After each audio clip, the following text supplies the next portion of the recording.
had planned the trip for months, meticulously checking everything I thought I might need. The cabin was small, isolated, and far from the main road, tucked deep in the woods where cell service didn't reach and the nearest neighbor was miles away. I had wanted a quiet place to clear my head, away from work, away from people, away from the constant noise of the city. The drive had taken hours, winding through narrow dirt roads that twisted like the roots of old trees. And by the time I reached the cabin, the sun was low, casting long shadows across the forest floor. The air smelled of damp pine and earth, and I could hear the faint rustle of animals moving through the underbrush. The cabin itself was older than I had imagined. Its wood darkened and cracked with age. The roof sagged slightly in the middle, and the porch had a few boards loose underfoot. I carried my pack inside, setting it down near the door, and took a careful look around. The interior was small but functional. A narrow kitchen with a wood-burning stove, a single bedroom, and a living area with a stone fireplace. Dust covered the surfaces, and the air smelled of old wood and mildew. I opened the windows to let in the fresh evening air, trying to shake the uneasy feeling creeping over me. That first night, I made a small fire in the fireplace, the flames crackling and dancing across the walls. I ate a simple dinner I had brought, trying to focus on the warmth and the quiet, but every creak of the cabin, every snap of a branch outside, set my nerves on edge. I told myself it was just the house settling, just the forest moving, but the sensation of being watched lingered, heavy and persistent. I had chosen isolation for peace, yet it already felt like the solitude was closing in around me, suffocating in its intensity. The next morning, I decided to explore the area. The forest was dense, the trees tall and thick, their branches interlacing overhead so that sunlight only filtered through in thin streaks. I walked for hours, marking my path carefully so I could find my way back. The deeper I went, the quieter it became, the usual background noise of birds and insects fading into a heavy silence. I felt exposed, as though any movement I made could attract attention. By mid-afternoon, I came across an old logging trail, barely visible beneath the layers of fallen leaves and debris. Something about it unnerved me. It was too straight, too deliberate, and it seemed to cut deeper into the forest than any normal trail should. Returning to the cabin, I noticed small signs that made my stomach knot.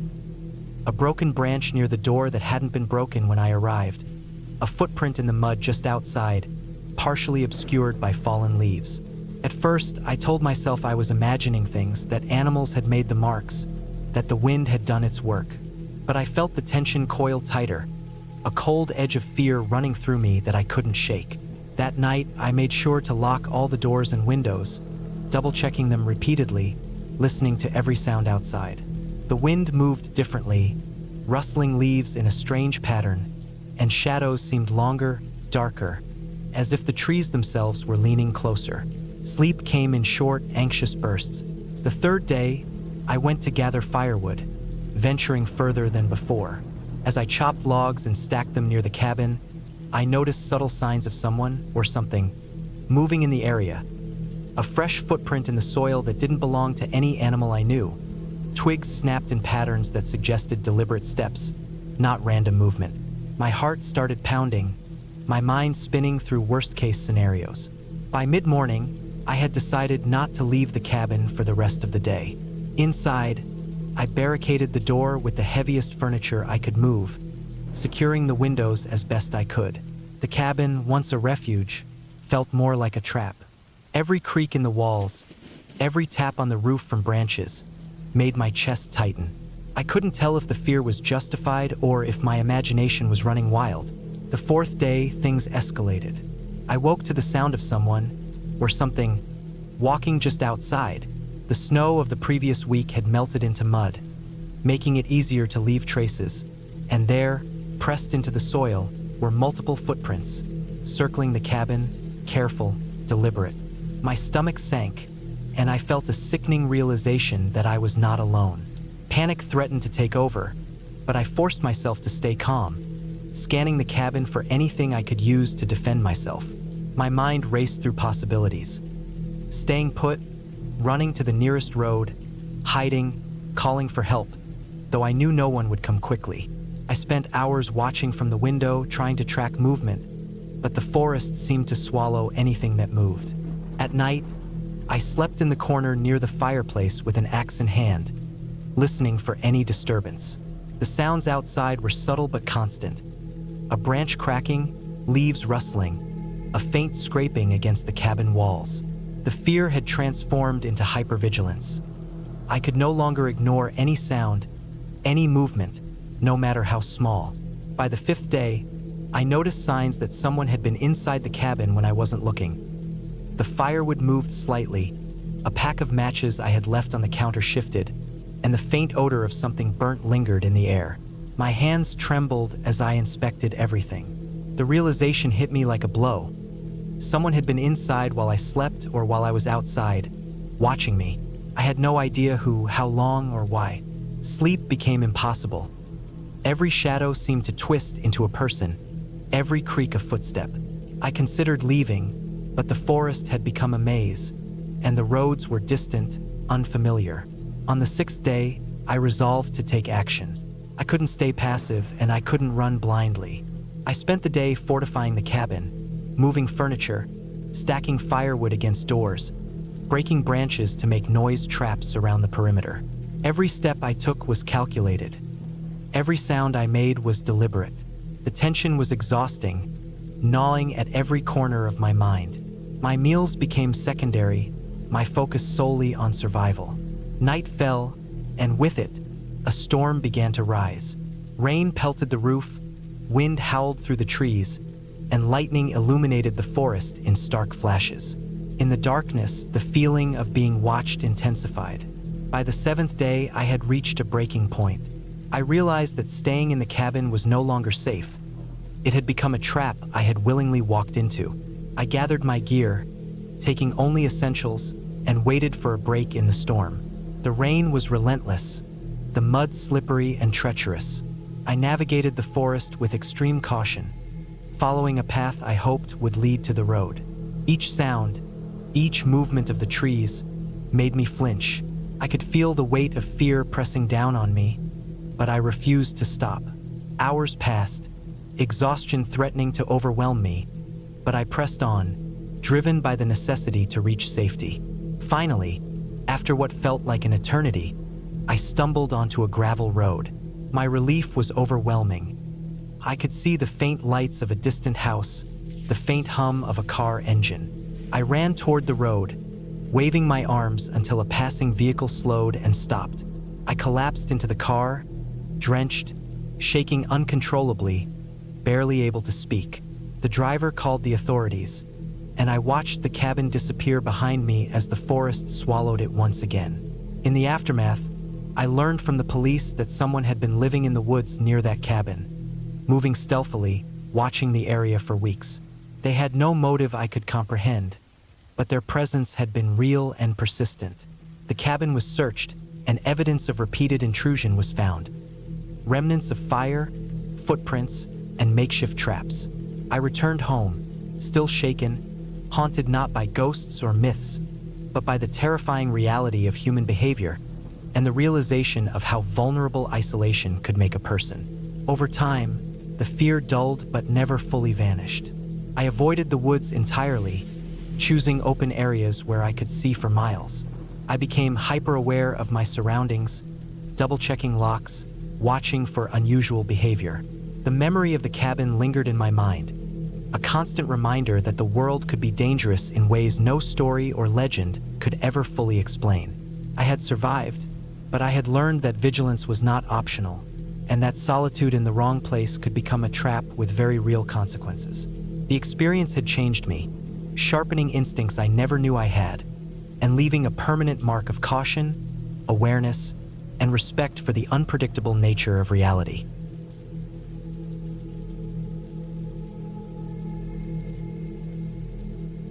I remember the first time I drove up the narrow dirt road to that cabin, the forest around me thick and almost suffocating. The trees were tall and close together, their branches twisting like the fingers of some silent watcher. I was used to camping and hiking in the backcountry, but there was something different about this place.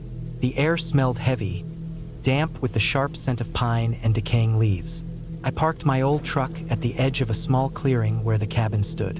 From the outside, it looked simple, almost rustic. A single story, weathered wood walls, a tin roof dented in several places, and windows clouded with grime. The porch sagged slightly, the boards creaking under my weight as I stepped onto them. The cabin had no electricity, no running water, only a small wood-burning stove inside. I had planned this trip for months, wanting to escape everything. Work, city life, the endless notifications and chatter. I wanted silence. At first, the silence was comforting. It wrapped around me as I stepped into the cabin, my boots leaving faint prints on the dusty wooden floor. I set my backpack down and began unpacking the essentials. A lantern, matches, canned food, bottled water, and blankets. The cabin smelled faintly of mildew and old smoke, the kind of smell that lingers in wooden walls that haven't been aired in years. I spent the afternoon exploring the area. There was a small stream behind the cabin, hidden by thick underbrush, and a narrow trail that led further into the forest. I noticed broken branches along the ground, as if something had passed through recently, though I convinced myself it was probably deer or some other wild animal. By the time evening fell, the sun had dipped behind the dense canopy, leaving the forest in a dim, shadowy half-light. I started a fire in the stove, carefully stacking the dry logs and lighting them with a match. The glow cast flickering shadows on the walls, and I felt a strange mix of warmth and unease. Night in the forest was louder than I expected. Every little sound seemed amplified: the rustling of leaves, the distant snapping of a branch, the scratching of something moving just out of sight. I tried to read, but my eyes kept darting to the windows, expecting some shape to appear in the dark. I told myself it was just my imagination, that there was nothing here besides the usual wildlife. I set extra firewood near the stove and double-checked that all the doors and windows were latched. I had brought a small hunting knife, just in case, and kept it on the table next to me. Eventually, I drifted into a restless sleep on the narrow cot in the corner of the room. Around midnight, I woke to a sound that made my stomach tighten. At first, I thought it was the wind rattling the windows, but then I heard it again, a faint scraping, like something dragging across the wooden floor outside. My pulse quickened. I stayed perfectly still, straining to hear. The sound came in slow, irregular intervals, moving from the side of the cabin to the front porch. I didn't want to open the door, didn't want to see what it was, but I knew I had to. The lantern in my hand felt heavy, almost like an anchor. I inched toward the door, every step making the floorboards groan under my weight. When I reached the door, I peeked through the grimy window. There was nothing at first, just the shadowed outlines of the trees. Then I noticed it. Footprints in the soft dirt outside, large, deep, too big to be human. I swallowed hard, feeling a cold sweat run down my back. I spent the next hour on edge, listening and watching. Every sound made me flinch. The wind picked up, moaning through the trees, carrying with it the faint smell of wet earth and decay. My mind raced, trying to make sense of the situation. Maybe it was a bear, or some other wild animal searching for food. Maybe someone had been in the area and saw the cabin as an easy target. I decided I couldn't just sit there. I gathered what I could use for defense: a metal flashlight, the knife, a heavy branch I found near the door, and stepped outside. The air was icy, my breath coming out in small clouds. I followed the footprints, which led away from the cabin and toward the dense forest. They ended abruptly, and I saw no signs of movement, but I felt the eyes of something on me, hidden in the shadows. The next morning, I tried to shake off the fear, telling myself it was probably an animal. I made breakfast, boiled water for coffee, and planned a long walk to tire myself out. The forest looked different in daylight, less threatening, but I couldn't ignore the feeling that I was being watched. As I walked along the narrow trail behind the cabin, I noticed signs of recent activity.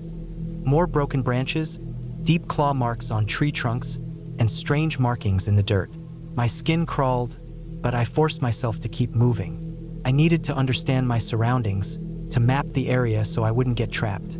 By late afternoon, I had discovered a small clearing further into the forest. with an old, abandoned shed. The shed was falling apart, the roof partially caved in, and inside I found evidence that someone or something had been using it for shelter recently. There were remnants of a fire, scattered cans, and pieces of fabric. The thought that another human had been here, watching or living in the forest unnoticed, made my stomach churn. I took careful notes and returned to the cabin, making sure to mark my path to avoid getting lost. That night, I reinforced the cabin door with extra logs from the woodpile and stayed close to the stove. Every crack of the floorboards, every gust of wind, made my heart leap. Sleep was impossible. I watched the shadows shift across the walls, my mind imagining threats at every corner. Over the next 2 days, the tension only grew. I noticed more signs that I was not alone. Items in the cabin seemed slightly moved. Footprints appeared closer to the door, and one night, I heard a low growl, almost human but not quite, outside. My food supply was limited, and I realized that if someone or something was observing me, I had to be careful. I decided to wait for morning to make a break for the truck. I planned my route carefully, taking note of every tree, every rock that could help me navigate quickly. When dawn finally came, the forest was quiet, almost unnaturally so. I packed my essentials quickly, trying not to leave anything behind that could slow me down. As I stepped outside, I scanned the perimeter. The footprints were gone, but I felt the lingering sense of being watched. I moved fast, keeping to the shadows of the trees, avoiding the open clearing near the cabin. Every step felt precarious. The sun slowly rose, cutting through the mist and illuminating the dirt road I had come up. Relief surged through me as I saw my truck. I reached it, unlocked it, and got inside, keeping the engine running. My hands shook as I gripped the wheel. I didn't look back as I drove away, the forest slowly receding in the rearview mirror, still heavy with shadows and unknown threats. By the time I reached a paved road and civilization again, I realized how fragile my sense of safety had been. The cabin had seemed like a retreat, but it had been a trap of isolation and vulnerability. I had survived by staying calm, observing carefully, and trusting my instincts. Looking back, I understood that the scariest part wasn't the dark forest, the wind, or the noises. It was the knowledge that out there, beyond the edge of sight, someone or something could be moving silently, and I wouldn't know until it was too late. The experience left me with a permanent wariness of isolated places, a heightened awareness that every shadow, every sound, could hold a threat. I never returned to that forest, and I never again sought isolation without a clear plan, multiple safety measures, and the knowledge that survival depended entirely on attention and preparedness.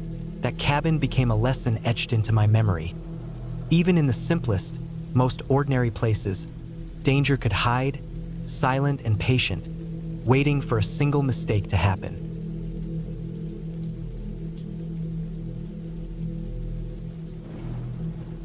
Started as a normal week. I had planned to get away from the city, from the noise and the constant feeling of being on edge that had been building inside me over the past few months. Work was exhausting, and even though I loved what I did, the stress had reached a point where it felt like a weight pressing down on my chest every morning. The idea of leaving everything behind for a few days, even just a cabin in the woods, seemed like the perfect escape. I found a small cabin online, far from any town, along a dirt road that twisted through thick forest. The pictures looked simple, wooden, weathered, nothing fancy, but it had everything I needed. A small kitchen, a fireplace, and a few bedrooms. More importantly, it had no neighbors for miles. That was exactly what I wanted. The drive there was long. I remember the sky being clear, the kind of deep blue that felt sharp against the sunlight. The road narrowed after I passed the last gas station, and the asphalt slowly gave way to gravel. Dust rose behind my car with every turn, coating the windows in a thin layer of white. The trees grew denser as I drove further, towering pines and thick oaks that blocked the sun in some places. By the time I reached the cabin, the forest had taken on a different character. It felt quiet in a way that wasn't peaceful. There was no wind, no birdsong, just a heavy, pressing stillness. The cabin itself was smaller than I expected. The front porch sagged slightly under its own weight, and some of the boards were warped and cracked. The door creaked as I opened it, the smell of old wood and damp filling my nose. Inside, it was dim, though the large windows let in some natural light. Dust covered the surfaces, and I could see small patches of mold in the corners of the ceiling. I didn't mind. I had packed enough food, blankets, and supplies to manage a week here, and I didn't plan to leave the cabin much anyway. The thought of being completely alone was both thrilling and terrifying, but I felt ready. The first day was peaceful. I unpacked slowly, placed my things in the small bedroom, and organized the kitchen a bit. I lit the fireplace in the living room to get rid of the chill, the sound of the crackling fire echoing against the bare walls. I spent the afternoon walking around the perimeter of the cabin, exploring the nearby woods, noticing how tightly the trees grew together, how the sunlight barely reached the forest floor in some areas. There were animal tracks, deer, raccoons, something bigger I couldn't identify, and I felt a faint thrill knowing I was deep in their territory. That night, I slept soundly, lulled by the silence and the distant sound of leaves rustling. The next day, I decided to hike further into the forest. There was a small river a mile or two from the cabin, and I wanted to see it. The hike itself was easy at first, the forest floor soft with fallen leaves and pine needles. Birds called in the distance, and the occasional rustle suggested that animals were nearby but not close enough to bother me. I followed the path I had seen on the map I brought, though it quickly became less clear. Small branches blocked the way, and the ground was uneven, littered with roots and rocks. At some point, I realized I had wandered off the path entirely. There was a moment when I thought about turning back, but curiosity pushed me forward. I was alone, yes, but I had my backpack, my phone, and a small first aid kit. The thought that something could go wrong was distant, theoretical, not real. But as I moved deeper into the forest, the silence thickened. The birds had stopped calling. The wind had stopped. Even the small animals that rustled in the underbrush seemed to vanish. The trees were so dense that the sun barely reached the ground, and everything around me became shades of dark green and brown. That's when I first noticed it. A sound. A soft, irregular crunching, like footsteps on dry leaves. I stopped immediately, scanning the area around me. There was no one in sight, no movement, just the dense forest. I told myself it was an animal, a deer perhaps, or a raccoon, and continued walking, trying to ignore it. But the sound continued. Crunch, pause, crunch. Every time I stopped, the sound stopped. Every time I moved, it moved again, just behind me, keeping pace. My heart started to beat faster, and I tried to convince myself it was just my imagination. But the sound was unmistakable. Someone or something was following me. I tried to retrace my steps, to find the trail back to the cabin. But as I turned and walked, the forest seemed to close in. Every tree looked the same, every rock and fallen branch identical. I realized with a sinking feeling that I had no idea which way I had come. My phone had little to no signal, so I couldn't use GPS to find my location. Panic started to creep in. I told myself to stay calm, to focus, but the crunching sound never left. I kept moving, trying different directions, calling out occasionally, though I knew no one would hear me. Hours seemed to pass.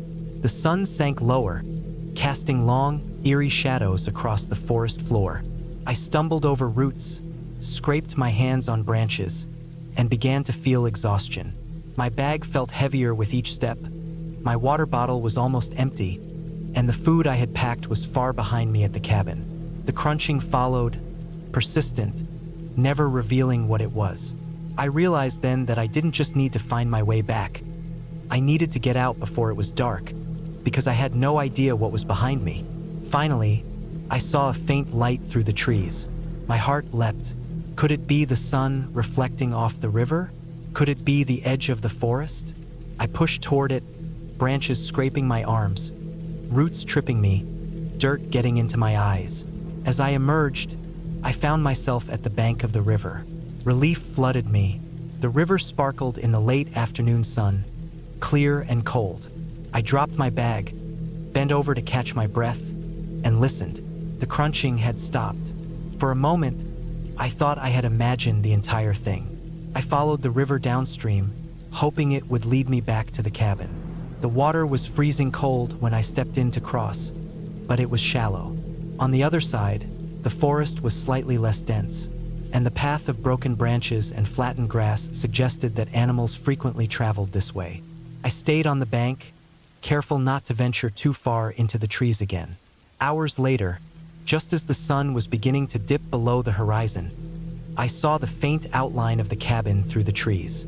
I sprinted the last few hundred meters, heart hammering, adrenaline pumping, and reached the porch, slumping against the door. That night, I stayed awake by the fireplace, listening to every sound outside. The forest was alive with the noises of night animals, owls, the occasional rustle of a branch. I checked all the locks, barricaded the doors as best I could, and kept my phone and flashlight within reach. Sleep came eventually, light and uneasy. The next morning, I explored closer to the cabin, setting up small markers around the property so I could see if anything, or anyone, had moved through while I slept. I checked the windows, the perimeter, the small path leading up to the cabin. Nothing seemed out of place. I felt foolish for being scared, for imagining the footsteps, but I didn't want to take the risk of wandering too far again. I realized I had been careless. I had thought I was prepared, but the forest had reminded me just how isolated and vulnerable I really was. Over the next few days, I stayed mostly inside, only walking around the cabin during daylight. I made a fire every night, cooked my meals slowly, and focused on maintaining the cabin and my supplies. I explored the area in short, controlled bursts, always keeping sight of the cabin. I noticed more of the small details, the way the wind moved through the trees, how certain birds only called at certain times, how animals avoided the open spaces near the cabin. I started to feel a cautious comfort in the routine. I was still alone, but I had control over my surroundings, and that gave me a sense of security. On the 6th day, I finally decided to take a longer hike. But this time, I prepared differently. I marked my path carefully, used a compass, and made a map of my own using small sticks and rocks. I brought extra water and food, and I told myself I would not wander off any paths I could not easily retrace. The forest seemed different now, less threatening, more alive in a natural way. I saw deer grazing, birds darting through the trees, and even a fox that disappeared as quickly as it appeared. I began to feel the thrill of being in nature without the constant fear I had felt before. By the 7th day, I packed my things to leave. The drive back felt long but comforting. The sun filtered through the trees along the dirt road, and the city skyline appeared in the distance like a promise. I had survived the isolation, the fear, and the unknown. The cabin had been a challenge, a reminder of my limits, and a test of my ability to stay calm and resourceful. I felt stronger, more aware, and oddly proud. I left the cabin in the same condition I found it, locked up, and walked away without looking back. The forest remained behind me, quiet and dense.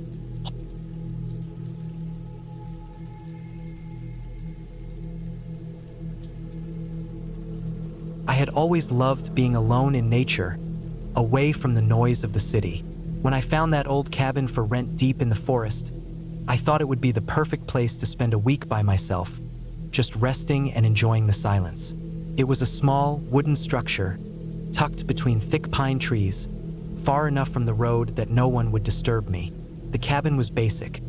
A single room with a small kitchen, a wood-burning stove, a bed with a thin mattress, and a tiny bathroom with an old shower. The windows were narrow but enough to let in light, and outside there was a small clearing surrounded by thick underbrush, with a rough path leading to a stream that glinted in the sunlight. The first day was peaceful. I unpacked my things slowly, arranging them neatly on the shelves and counters. I started a fire in the stove to warm the cabin, and I could hear the soft crackle of the wood echo through the room. Outside, birds were singing, and the air smelled clean, almost sharp with the scent of pine and damp earth. I decided to take a walk down to the stream, following the narrow path that wound between the trees. The ground was soft with moss and fallen needles, and every step I took left a slight indentation in the thick forest floor. I felt good being so isolated. There was no one around, no sound but nature, and it was a rare calm I couldn't get in the city. By the evening, the sun was setting, and the forest grew dim. I had a small lantern that gave off a weak, yellow light, and I used it to move around inside. I cooked a simple meal over the stove using a small frying pan I had brought, and ate slowly while sitting on the bed. The cabin smelled like burnt wood and fried food, and the smell made me feel surprisingly safe, like the smell of a home, even though I was alone in the middle of nowhere. As darkness settled outside, I noticed the noises of the forest were changing. The birds had gone quiet, and now I could hear other sounds. The snap of a branch somewhere far away, the rustle of leaves as something moved through them. At first, I thought it was a deer or some other small animal. I had seen plenty of tracks around the cabin during the day, so it seemed normal. But as the night wore on, the sounds came closer, more deliberate, and I began to feel a tension in the air I couldn't explain. The second day started like the first. I woke up early with the sun streaming in through the thin curtains. The light felt warm and comforting, and I made coffee over the stove while sitting on the bed. I planned to hike further into the forest today to explore the trails beyond the clearing. I packed a small backpack with water, food, a map, and a flashlight, and I made sure to bring my phone fully charged, even though I knew there would be little signal. The hike was long but manageable. The forest was dense, with tall trees blocking most of the sky, and the path sometimes disappeared under layers of fallen leaves. I marked my way carefully, leaving small piles of stones where I could, just in case I needed to find my way back. The air smelled of wet soil, moss, and pine, and every now and then I could hear the call of a distant bird or the splash of water from a small stream. Around mid-afternoon, I reached a section of the forest where the trees were older, thicker, and the path almost vanished entirely. I decided to turn back, noticing the way the sunlight barely penetrated the canopy, making it easy to lose sense of direction. On the way back, I started hearing the noises again, faint at first. A crunching step behind me, a low snapping of twigs, but when I stopped and listened carefully, the forest fell silent. It was unsettling because it sounded like someone, or something, was moving with me, keeping the same pace, but every time I turned around, nothing was there. I tried to calm myself, telling myself it was just an animal, a deer or maybe a fox, moving quietly through the underbrush. By the time I returned to the cabin, I was tense. I checked all the locks on the doors and windows, even though I knew it was overcautious. The cabin felt smaller somehow, the walls pressing in after being alone in the vast forest. I built a fire in the stove and tried to relax by reading a book I had brought, but my mind kept drifting to the sounds I had heard. I could no longer tell if they were in my imagination or real. That night, sleep was shallow. Every sound outside, the wind, the rustle of leaves, the occasional bird, made me sit up and look toward the window. At one point, I could have sworn I saw a shadow moving just beyond the tree line, but it vanished before I could be sure. The next day, I decided I needed to explore the area near the stream more carefully, partly to reassure myself that nothing was wrong and partly because staying in the cabin all day made the tension unbearable. I brought extra supplies, a larger flashlight, a pocket knife, and an emergency whistle. The path to the stream was overgrown, and I had to push through thick underbrush. The ground was uneven, and my boots sank into wet soil in some places. I reached the water and followed it upstream, noticing old footprints along the muddy bank. They were human footprints, definitely not mine, though some were partially washed away by the current. My heart rate went up, but I stayed calm, telling myself it could be hikers who had passed by days earlier. I marked the footprints with stones in case I needed to track them back. As I followed the stream, the footprints seemed to vanish, and the forest grew darker. The canopy was dense here, and the sun barely reached the ground. Suddenly, I heard a sound that made my stomach turn. A low, deliberate snap, like a branch being broken by someone heavy. I froze, scanning the trees with my flashlight. My pulse was racing. The sound repeated, closer this time, and I realized that the footprints might not be old. They might belong to someone still in the forest. I turned to head back to the cabin, but the terrain was tricky, and the forest seemed to twist in ways that made it hard to retrace my steps. I felt a growing panic as I realized I could get lost easily, and the sounds behind me were persistent now, following me almost rhythmically. Took a long time to get back. I moved cautiously, listening for anything unusual, making sure to avoid noisy twigs and leaves. When I finally reached the clearing near the cabin, I let out a deep breath, shaking. The cabin was still there, quiet and safe in appearance, but I knew I couldn't ignore what was happening. That night, I decided to stay awake, sitting near the stove with the fire lit, listening intently. I could hear movement outside, footsteps approaching, retreating, circling. It was deliberate, human. Whoever it was, they were aware of the cabin. I considered leaving immediately, but it was dark and the forest beyond the clearing was a maze. I didn't want to risk getting lost in the dark, so I stayed inside, fortifying the doors and windows as best as I could. By morning, I knew I needed to leave. I packed quickly, taking only essentials, and kept my backpack ready. I left the cabin door locked but visible, leaving a note that said I had to leave due to an emergency in the city, hoping it would explain my sudden disappearance to anyone who might arrive later.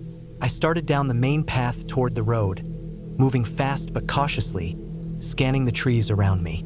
After a tense hour, I reached a point where I could see the road through a gap in the trees. I kept my head down, walking quickly until I reached it. Soon, I saw a car approaching and waved, relieved to see a stranger. I told them I needed a ride to the nearest town. Back in civilization, I felt a strange mix of relief and lingering fear. The forest was still beautiful in my mind, but the thought of someone following me, watching the cabin, left a permanent mark on my memory. I reported the footprints and possible trespassing to the local authorities, who said they would investigate. I never returned to that cabin, and I never planned to. The isolation, which I had loved before, became a source of fear. But I learned something important. Even in a place as beautiful and quiet as the forest, you can't underestimate the presence of others, and safety, no matter how well you prepare, is never guaranteed when you are truly alone.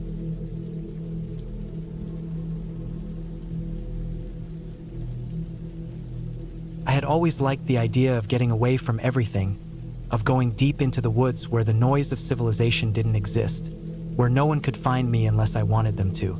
I didn't expect that the experience would become one of the most frightening of my life, nor did I imagine that I would discover just how vulnerable I really was when I was completely alone.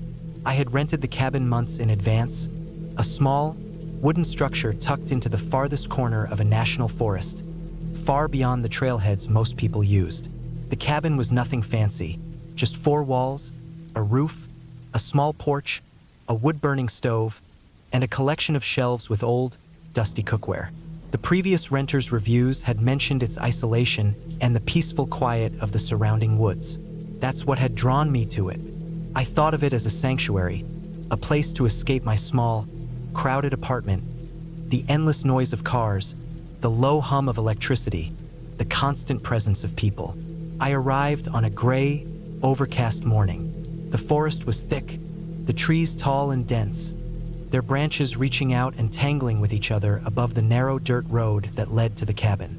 I had driven for hours, and by the time I reached the last stretch of road, it had turned from gravel to a rough, uneven path, worn into ruts by tires over decades.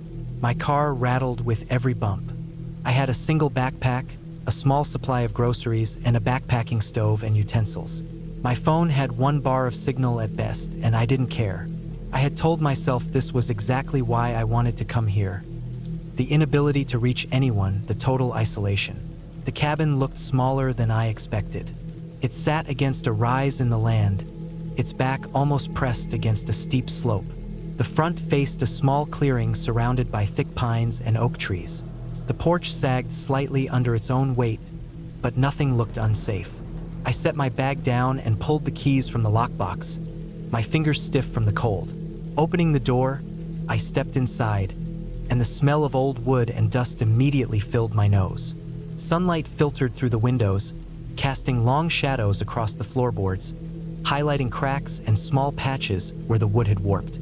The air was still, heavy, and cool, carrying a faint smell of mildew from the corners. I dropped my bag and walked from room to room, noting the simplicity of the space.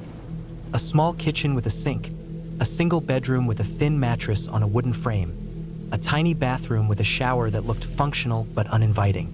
I unpacked slowly, laying out the items I thought I would need, and I could hear the occasional snap of a branch outside or the distant cawing of a crow. It was quiet but not peaceful, at least not at first. There was a strange tension in the forest, the kind you feel when the air itself seems too still, when every sound feels exaggerated, when the wind brushing through the branches can make your stomach twist for no reason. I told myself I was imagining it, that it was just the change of environment, the difference from city life. By evening, I had a fire going in the stove.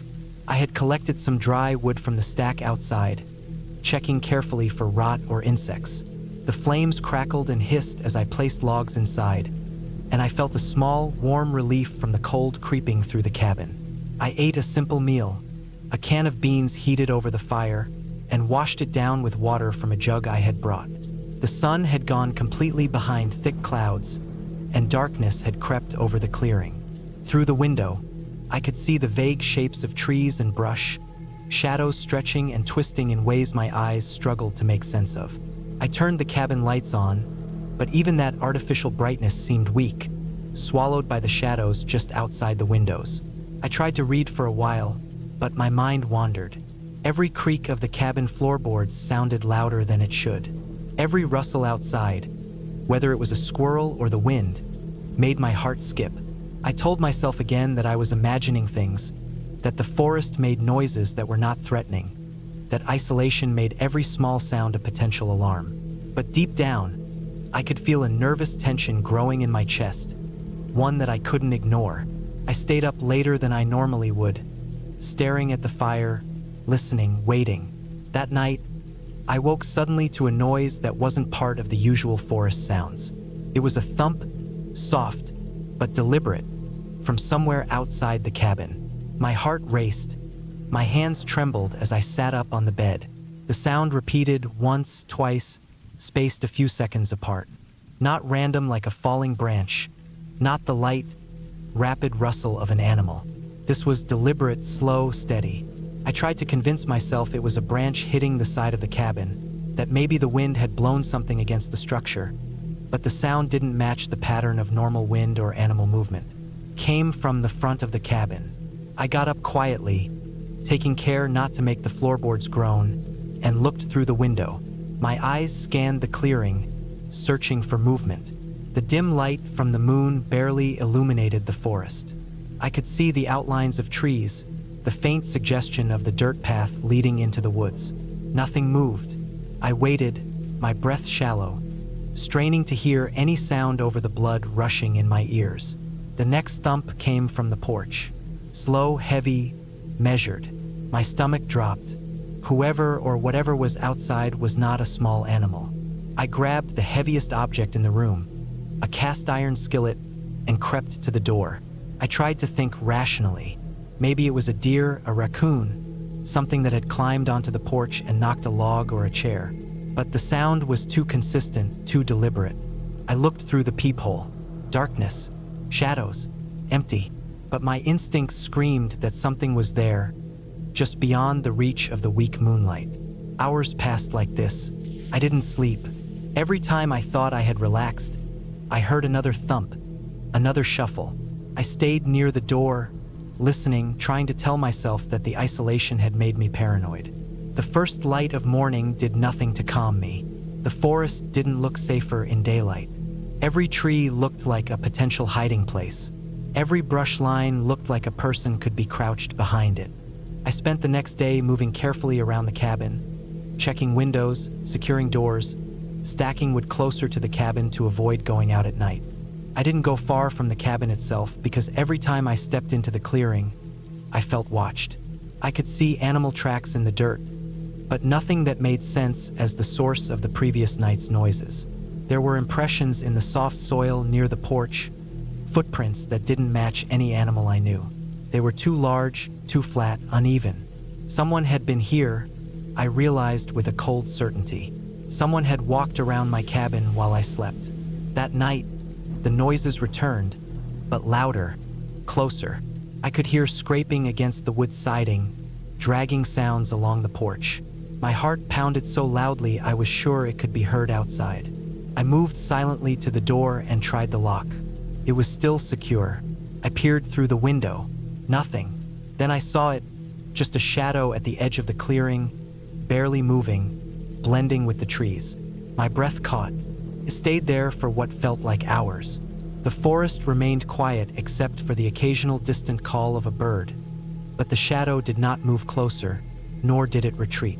By morning, I knew I had to leave. I didn't care about the peace or isolation anymore.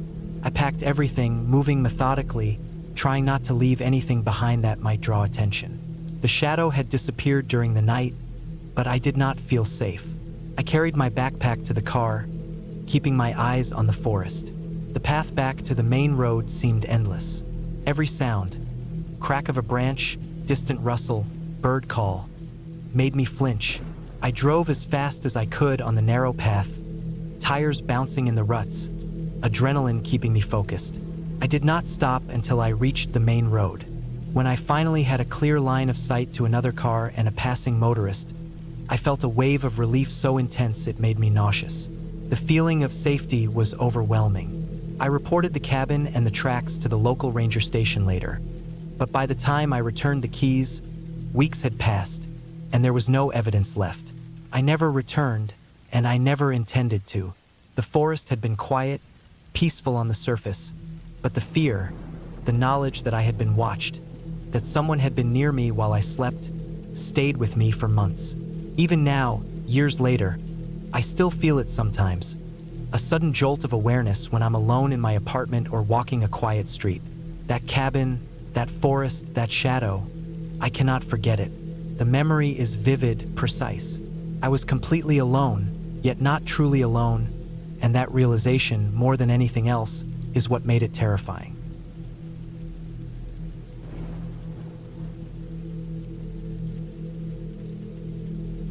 It began with a drive that should have been simple. I had planned the trip to a remote cabin deep in the northern woods for months. I needed solitude, a chance to escape the noise of the city, the constant hum of people, cars, and work that followed me everywhere. The cabin was somewhere I had stumbled upon in a brochure online, described as isolated, rustic, yet comfortable, with a nearby stream and dense woods all around. The thought of waking up to sunlight filtering through tall pine trees and the smell of damp earth excited me. I wanted a weekend to be completely alone, to reset, and maybe to write in peace if I could manage that. The drive itself was uneventful, though long. Highways gave way to smaller roads, and eventually, the paved path ended, leaving me on a dirt road riddled with ruts and scattered with loose gravel. My car bumped and shook over the uneven surface, the tires crunching against stones, and I wondered if I should have rented something sturdier. The map on my phone had no signal beyond a certain point, but the directions given by the cabin owner seemed clear enough, or so I thought. The sun was beginning its descent as I drove, casting long shadows that stretched across the road, and I felt a strange sense of being watched, though I knew rationally it was only the trees. When I arrived, the cabin was smaller than I imagined. It was a simple log structure with a steep roof, windows framed with dark wood, and a small porch. There was no electricity outside the main room. No lights flickered, no hum of modern life existed here. A stack of firewood rested against the wall, and a chimney suggested a wood stove inside. The area around the cabin was clear, but just beyond that, thick forest rose sharply. The air smelled of pine and damp soil, earthy and sharp. I carried my bags inside, dropped them onto the floor, and inspected the space. It was modest. A small kitchen area with a sink and old but usable stove, a table with 2 chairs, a couch, and a bedroom with a narrow bed. The walls were bare except for a few rudimentary shelves, and there was a single small bathroom with a shower that, I hoped, worked. I unpacked slowly, feeling the cabin settle around me. There was a certain creakiness in the structure, subtle but constant. The floorboards groaned under my weight. The smell of the wood, the faint dampness of the old logs, and the whisper of wind through the trees made the place feel alive, almost aware. It wasn't frightening yet, only unfamiliar. I made a small fire in the wood stove, the crackle and warmth giving a comforting contrast to the coolness of the forest outside. Evening came quickly, the sky outside darkened, and the forest transformed. Shadows shifted and merged into a wall of black. I could hear the wind rustling the needles of the pines, a sound that sometimes mimicked voices if I listened too closely. The stream nearby was audible, a faint trickle, but at night it was distorted, sounding louder in patches, like water running over rocks and roots. I ate a small meal, washed the dishes by hand, and sat on the couch staring into the fire. The isolation started to press against me in subtle ways. I felt exposed, completely alone, and the thought of someone or something emerging from the darkness was a tiny, nagging fear at the back of my mind. I tried to ignore it, telling myself I had driven hours to be here for peace, not panic. As the night deepened, the forest seemed to close in. The wind shifted suddenly, gusting against the cabin with a soft thump as it pressed on the roof and walls. Something small and sharp hit the window, probably a branch. My eyes, adjusting to the dark, started to imagine movements beyond the glass. I told myself it was only animals, deer maybe or a fox, but every small sound, the snap of a twig, the brush of leaves, the distant caw of a bird, made my chest tighten. My pulse picked up. I realized that I had underestimated how alone I was. Out here, the nearest neighbor could be miles away, and there was no cell phone signal to call for help if something went wrong. Sleep was uneasy. Every noise made me sit up, listening. Shadows outside seemed to creep closer to the windows, though I knew that was impossible. When I finally drifted off, I dreamed vividly of being watched, of eyes peering through trees. I woke with a start in the middle of the night, disoriented. The wind had grown stronger. The cabin rattled slightly, and the fire in the stove had died down to embers. I lit a candle, casting weak light across the room, and walked cautiously to the window. Beyond the faint glow of the cabin, the forest was a black mass. There was no movement, only the wind and the occasional sharp sound of a falling branch. I tried to calm myself, reminding myself of the reality. I was safe inside, the cabin solid and well-built, but my heartbeat remained stubbornly fast. Morning brought relief, the soft light of dawn spilling across the trees and the cabin. I made coffee, sat on the porch, and tried to shake the tension from the night. The forest now seemed peaceful, birds calling in the distance, the stream sparkling. I resolved to explore the surrounding area, to walk along the stream, to remind myself that this was a place of solitude, not danger. The hike was invigorating at first. The forest was dense but beautiful. Sunlight filtered through branches, and the smell of earth and pine was stronger than ever. I followed the stream, stepping over rocks and tree roots, feeling the cool splash of water on my boots. Occasionally, I would hear the sound of a deer breaking through the undergrowth, or a bird taking flight with a sudden flurry of wings. I noted markers, rocks, and tree shapes, trying to memorize the path in case I got turned around. Hours passed. The forest grew thicker in some parts, and the terrain became more uneven. At one point, I slipped on a wet rock near the stream, twisting my ankle slightly. I sat down for a moment, breathing heavily, my heart still racing from the minor shock. I assessed the ankle. Not broken, but sore and unstable. I realized that if I had been injured more seriously, I would be stranded, and panic began to creep in again. Still, I forced myself to continue slowly, each step deliberate. I eventually looped back, the path taking me back to the cabin just as the afternoon light began to fade. Returning to the cabin, I felt a brief sense of relief. I tended to my ankle, soaking it in cool water from the stream nearby. The isolation began to weigh more heavily as evening approached. I could hear the wind picking up again, the sound of the trees shifting in ways that made me flinch. As night fell, the same old anxiety returned, this time accompanied by the realization that the cabin had no electricity other than what I could generate with batteries and the lanterns I had brought. The darkness would be complete if I did not prepare. I lit the stove, prepared a small meal, and tried to occupy myself by writing in my journal. But the forest outside seemed alive in a way I could not ignore. Every sound, from a distant rustle to the sudden snap of a branch, made me tense. It was as if the very woods were pressing against the cabin, testing me. Hours passed. The candlelight flickered and cast giant, dancing shadows across the walls. At some point, I realized I had been staring at the same page for 30 minutes without writing a word. My mind was exhausted from constant alertness. Suddenly, I heard something that did not fit with the usual sounds. A heavy, deliberate step on the ground outside, soft but distinct. It was not animalistic. It was too heavy, too measured. My breath caught. I froze, listening. Nothing moved. I stayed motionless for what felt like 10 minutes, heart hammering, straining to hear any sound. Then, another step, this one closer, crunching the gravel near the cabin's porch. Panic surged. I remembered my flashlight, and slowly, cautiously, I approached the door. I hesitated, then peered out through the window. The darkness was dense, but I could see a figure, crouched low, moving along the edge of the clearing. Fear took hold, but I forced myself to stay calm. I knew panicking would make things worse. I checked my supplies. I had a small camping knife in my pocket, my phone useless with no signal, and the door was locked. The figure seemed to pause and then vanish behind a tree. I debated leaving through the back door, but my ankle hurt and moving quietly was difficult.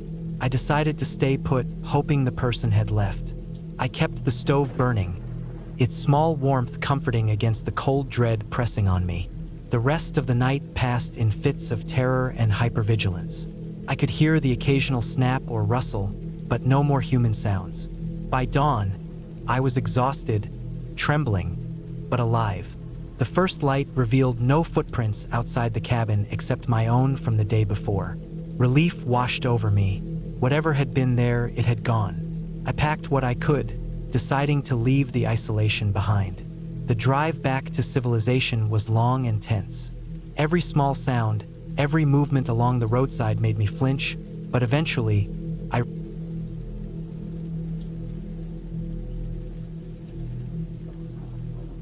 I had been planning the trip for months, though the details were always changing in my mind. At first, I had thought a weekend getaway to a small town near the mountains would be enough.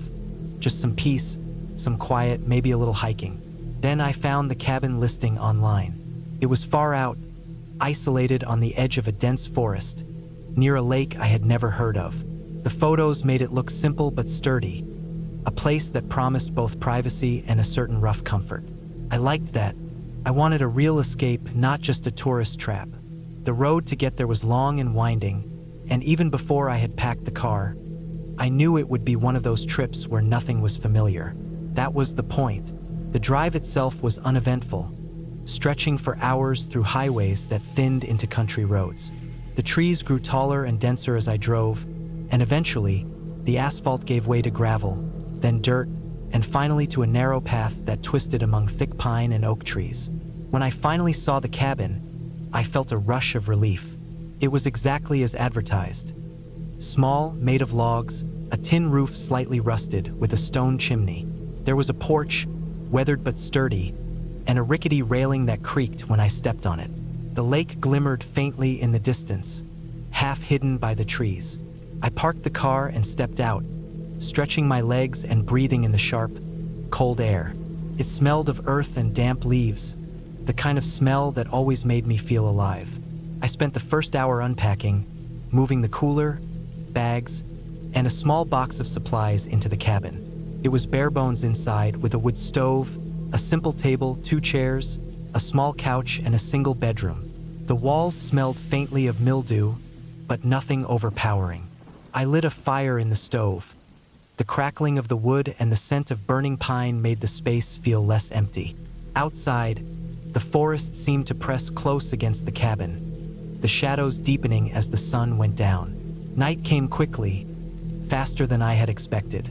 The sky turned a deep shade of navy, the first stars appearing between the branches.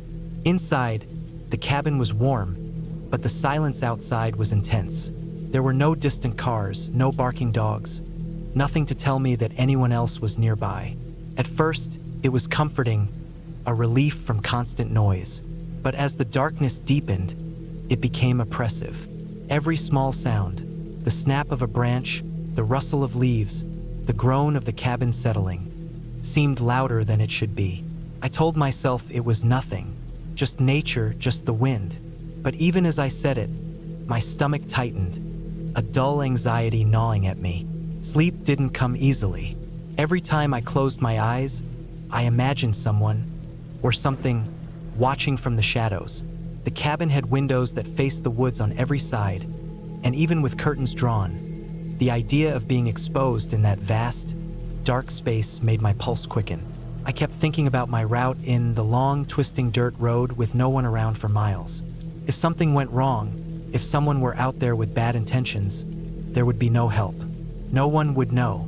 I tried to push the thoughts away, telling myself I was being paranoid, but my body wouldn't relax. The first morning was a relief.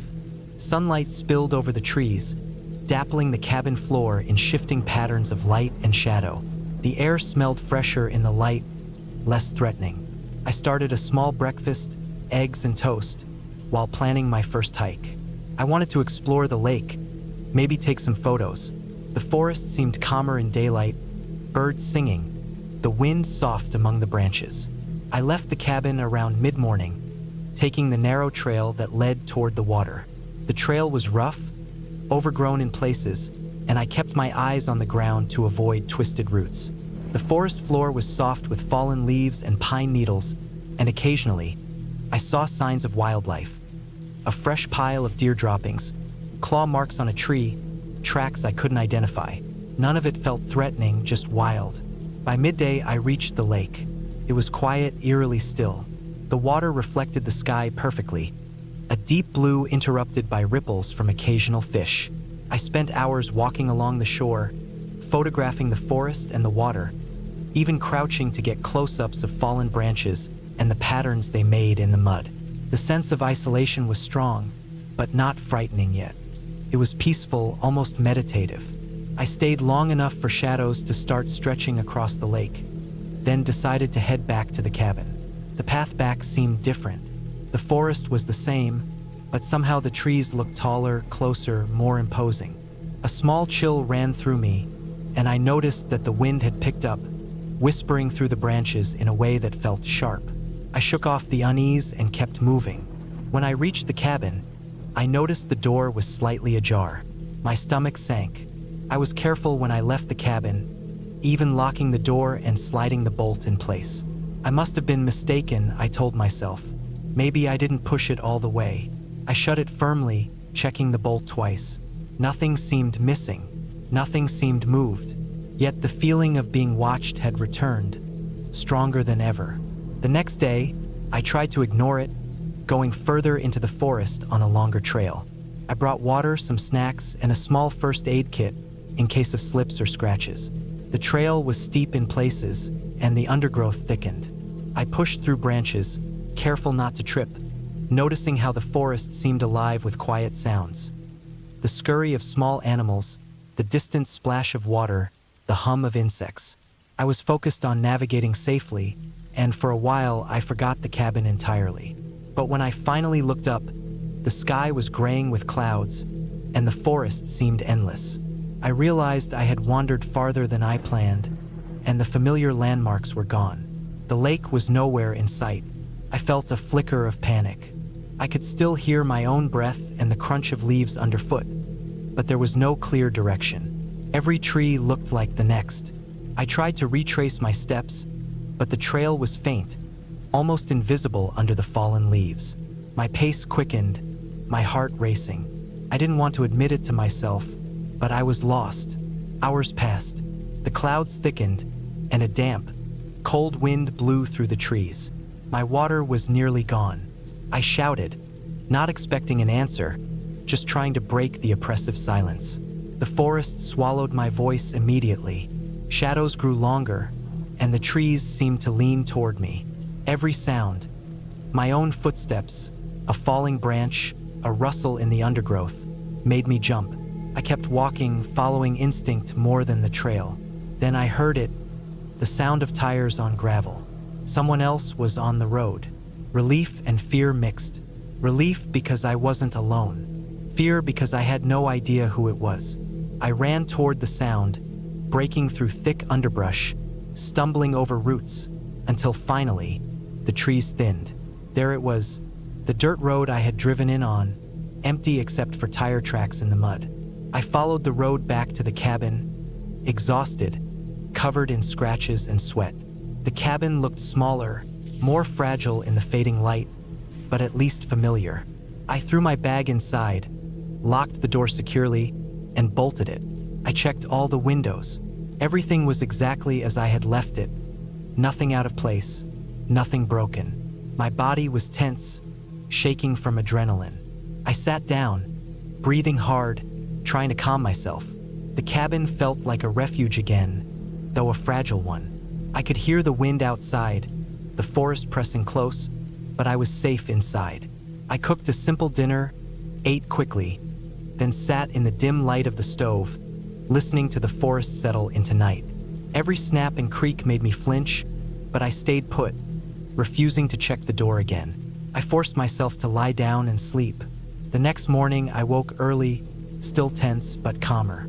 I decided I wouldn't take any more long hikes alone. Instead, I explored the immediate surroundings, taking photographs, clearing a small area for a fire, inspecting the cabin's foundation and the surrounding terrain. I noted the safest spots to escape if necessary, the areas where water could be accessed, and the thickest parts of the forest I should avoid. It was a slow, methodical process, but it helped me regain a sense of control. By mid-afternoon, I had built a small fire pit outside, stacked wood, and even managed to start a fire. The crackling flames made the isolation feel manageable, almost comforting again. Over the next couple of days, I kept to the immediate vicinity. I fished a little, walked along the lake's edge without venturing deep into the woods, and maintained the cabin carefully. Every night, I double-checked locks and windows, and every day, I cataloged small changes in the environment. The forest never felt friendly, but it became predictable. I noticed patterns, where the deer came to drink, which branches were most likely to fall in the wind, the sound of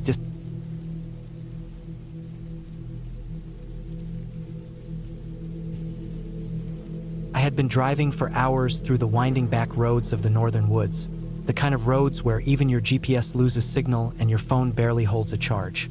The sun was starting to drop behind the thick pine and oak trees, casting long, uneven shadows across the gravel and dirt paths.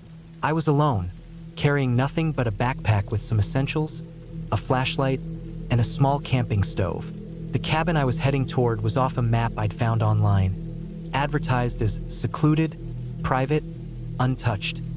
And the idea of spending a weekend away from people, from traffic, from the constant noise of the city, had seemed irresistible. At least, that's what I kept telling myself as the wheels of my car crunched over loose rocks and the smell of wet leaves filled the air. When I finally spotted it, the cabin looked smaller than I expected. It was a simple wooden structure, weathered and darkened by time, with a metal roof that glinted faintly as the last light fell across it. Smoke was curling from a chimney, though I wasn't sure if it was recent or old soot lingering in the cold evening air. There was no driveway, no path really, just the forest opening slightly to allow the cabin to stand there. I parked my car on uneven ground near the cabin and took a long moment to look around. The forest was silent except for the occasional rustle of leaves and the distant call of a crow. I grabbed my backpack and approached the cabin, my boots sinking slightly into soft soil. The door was unlocked, which both relieved and unsettled me. Inside, the cabin smelled of damp wood and a faint, lingering mustiness, the kind that comes from sitting unused for months or years. Dust coated the furniture, and cobwebs clung to the corners of the ceiling. I flicked on my flashlight and moved cautiously, scanning the room. There was a small table with 2 chairs, a stove in the corner, and a bed with a thin mattress covered in a faded blanket. The windows had cracked panes, and the screens were torn, but otherwise it seemed functional. I set my backpack down, took a deep breath, and tried to convince myself that I had everything I needed for a quiet weekend alone. The first night was uneventful, though the isolation quickly settled into a kind of eerie weight. I lit a small fire in the stove, ate a simple meal of canned beans and crackers, and tried to read, but my mind kept wandering. Every time a branch tapped against the side of the cabin or an animal called in the distance, my heartbeat would spike, only to settle again when I reassured myself that it was normal. The sound of the wind through the trees was constant and almost deafening in its persistence, like the forest itself was breathing, and I realized that I had never been this far from other people for this long. I felt exposed, vulnerable, yet also strangely alive. The next morning, I woke early, still groggy from a restless sleep filled with half-formed images of shadows moving outside my windows. The sunlight filtering through the cracked panes was faint but enough to guide me as I set up my coffee stove outside. I moved around the cabin, inspecting the perimeter and the forest edges. The forest was dense, almost suffocating in its thickness, and I could barely see past the nearest rows of trees. I made a mental note that if I needed to leave in a hurry, I would have to remember the path back to the main road, as it was easy to get lost here. The isolation that had seemed alluring before now carried a real sense of danger. That afternoon, while gathering firewood a little distance from the cabin, I noticed a figure in the distance. Something that at first I thought was a deer, but then the way it moved, the unnatural stiffness, made me stop. I squinted through the trees, heart thudding, and the figure vanished. I told myself it had been a trick of the light, perhaps a branch moving in the wind, and I continued collecting wood. Still, I couldn't shake the feeling of being watched. Every so often, a rustle behind me or a snapping twig made me jump, and I kept glancing over my shoulder, but I never saw anything again that day. The thought gnawed at me, lingering like a shadow behind my eyes. That evening, as I returned to the cabin, I noticed something that made my stomach drop. One of the windows at the back of the cabin, which I had checked that morning, was slightly ajar. I was certain I had locked it. I froze, listening, but all I could hear was the wind through the trees and the crackle of my fire pit. I approached cautiously and pushed it closed, double-checking the latch. Nothing inside the cabin seemed disturbed, but I knew it didn't belong to me.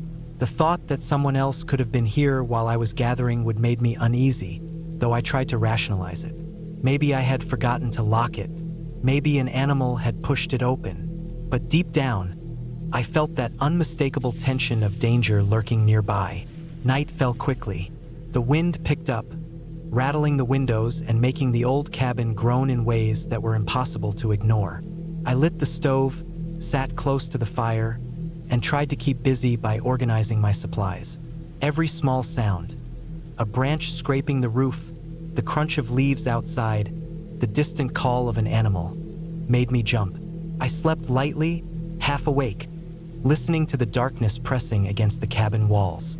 At some point, I thought I heard someone walking outside, a slow, deliberate step, pausing as though listening. I froze. The sound stopped as abruptly as it had started. I didn't move for what felt like hours, trying to convince myself that it was my imagination. Eventually, exhaustion took over, but the unease lingered like a shadow in my mind. The following morning, I discovered a deeper problem. A small pile of stones, roughly stacked, had appeared near the side of the cabin. I was sure it hadn't been there before. I walked around the cabin, checking for footprints, broken branches, or other signs of someone passing through. The ground was soft and muddy from a recent rain, and I could see faint impressions, though they weren't clear enough to confirm human activity.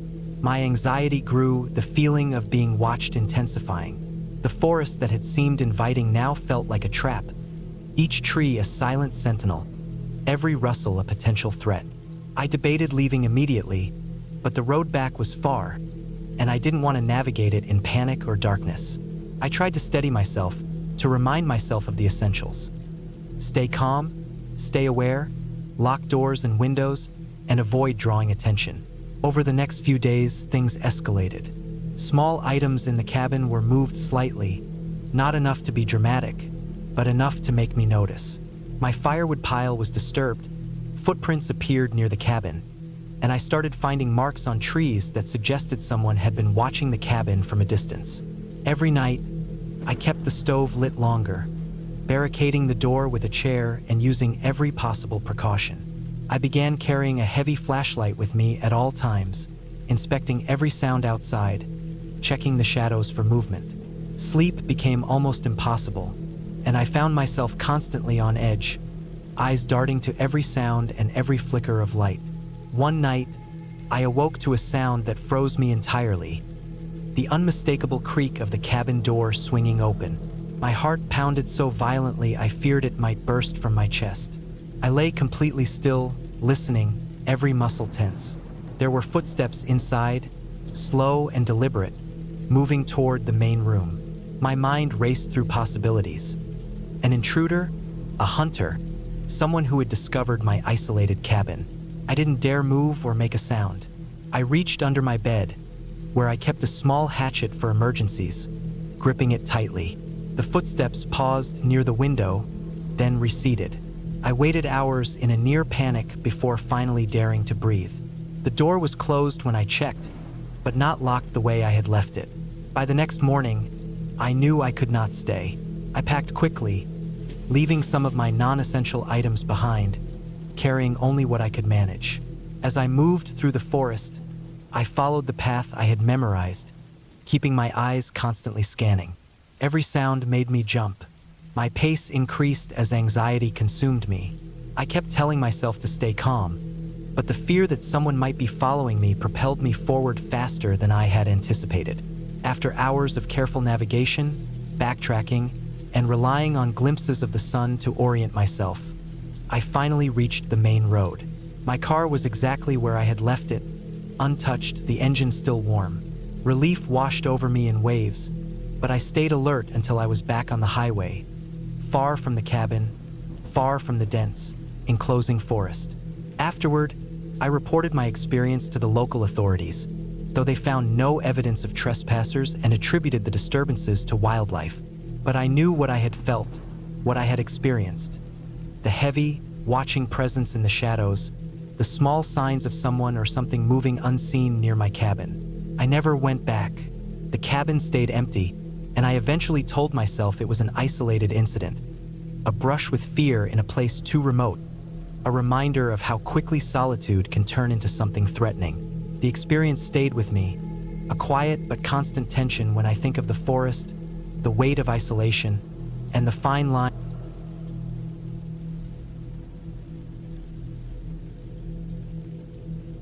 I had been looking forward to the trip for months.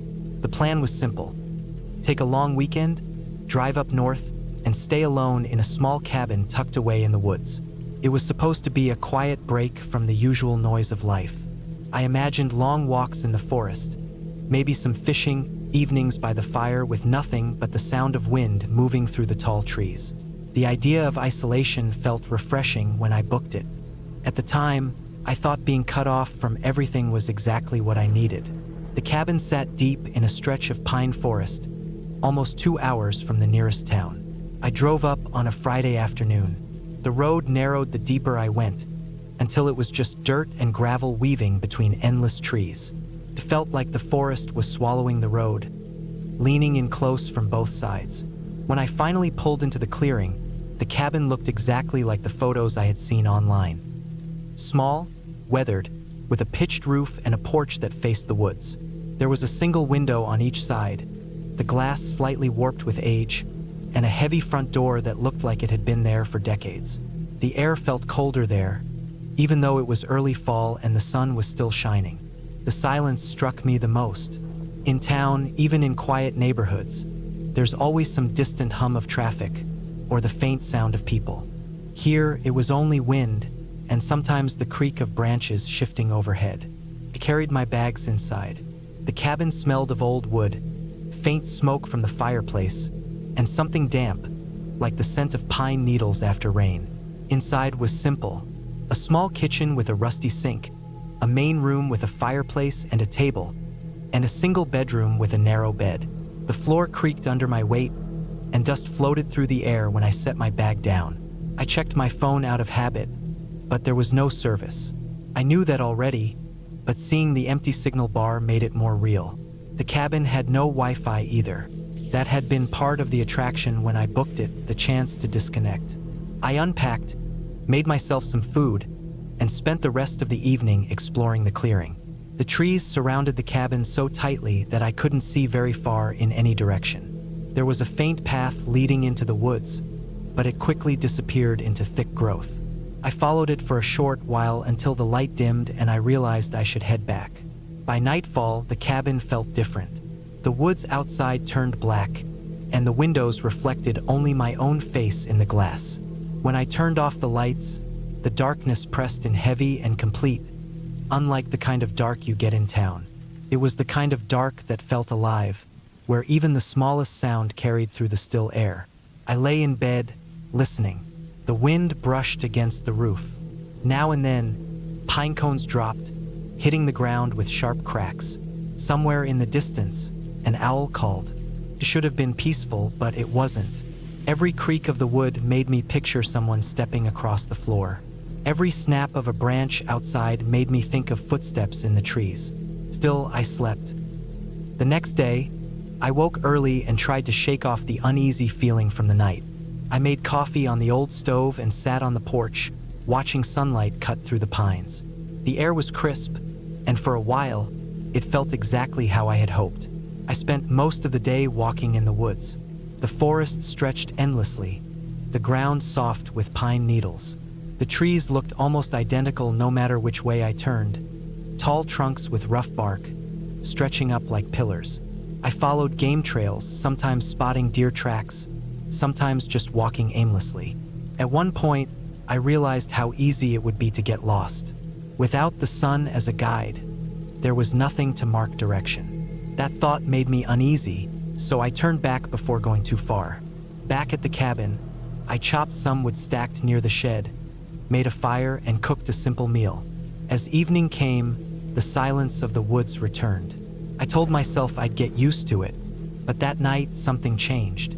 I was half asleep when I heard it. A sound outside, near the tree-line. It wasn't wind. It was sharp, deliberate. At first, I thought it might be an animal, maybe a deer or a raccoon. But then it came again, steady, paced. Footsteps. I held my breath and listened harder. They stopped. The silence felt heavier than before. Then, faintly, I heard crunching again, slow and careful, like someone trying not to be heard. I stayed still in bed, my heart hammering. The cabin walls felt paper thin. I thought about the front door. There was a lock, but it was old and flimsy. If someone wanted to get in, it wouldn't take much. Minutes passed. The sounds faded, then stopped altogether. I stayed awake, staring at the ceiling until the first light of morning came through the window. The next day, I tried to convince myself I had imagined it. The forest was full of sounds, after all. Trees cracked as they shifted, animals moved at night. It didn't have to be footsteps, but I couldn't shake it. I checked around the clearing in daylight. At the edge of the tree-line, the ground was soft with fallen needles, but in some spots, I saw marks. Not clear footprints, but disturbances in the layer of needles, as if something or someone had moved through recently. That day, I stayed closer to the cabin. I split more wood, tried to read a book I had brought, and forced myself not to keep glancing at the trees. Night came again, and with it, the same unease. I made sure the door was locked, even pushed a chair against it. I closed the curtains tight. I sat by the fire longer than usual, not wanting to go to bed. When I finally lay down, exhaustion pulling at me, I listened with every nerve on edge. Hours seemed to pass. Then, faint again, the sound came. Crunching, slow, deliberate. This time, closer. The steps circled, stopping, starting again. At one point, they came so near I thought whoever it was might be standing just feet from the wall. My throat went dry. I didn't move. After what felt like forever, silence came again. I slept only in small bursts until dawn. The following morning, I couldn't pretend anymore. Someone had been outside. The careful pace of those steps didn't belong to any deer. I considered packing up and leaving, but the road out was long, and I had no phone signal to call anyone. Besides, I tried to reason with myself. Maybe it was some local hunter passing through, curious about the cabin. Maybe it wasn't anything directed at me. Still, the thought of another night filled me with dread. I searched the cabin, looking for anything I could use to feel safer. In the shed, I found an old axe. The handle was worn, but the blade was solid. I brought it inside and leaned it against the wall near the bed. That day dragged on endlessly. Every creak of the forest made me glance up. I barely ate. I just waited, watching the sun sink, knowing darkness was coming again. When it did, I sat in the main room with the fire lit low, the axe close by. My body felt tense, every sound magnified. Hours passed. Then it began. The crunch of steps. At first faint, then closer. This time I stood. My hands shook as I gripped the axe. I listened as the steps circled the cabin again. They were slow, patient, deliberate. Whoever it was, they weren't in a hurry. I waited, my heart thundering, until the steps stopped. For a long time, there was nothing. Then, from the back of the cabin, a sound made my skin crawl. The faint rattle of a window. I froze, staring at the wall. Another rattle, sharper this time. Someone was testing it. I raised the axe, every muscle ready, breath shallow. The rattle stopped. Minutes dragged by, then silence. I stood there until my arms ached, but the sound didn't return. When morning finally came, I checked. The back window had fresh smudges along the glass, faint but visible, like the oily prints left by fingers. That was the breaking point. I packed my bag as fast as I could. I didn't care about finishing the trip. I just needed to leave. I loaded everything into the car, glanced one last time at the silent trees, and drove out along the dirt road. My hands didn't stop shaking until I reached the nearest town. I never went back to that cabin. Even now, when I think about it, I know it wasn't my imagination. Someone had been out there, watching, testing the windows, waiting, and the worst part was knowing that if they had really wanted to get inside, nothing would have stopped them.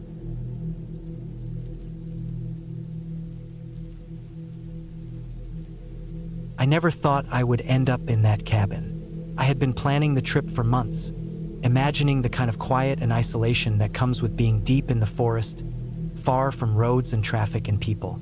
The kind of place where I could think without interruption and feel the air in my lungs, cold and unfiltered. I packed my car with everything I thought I would need.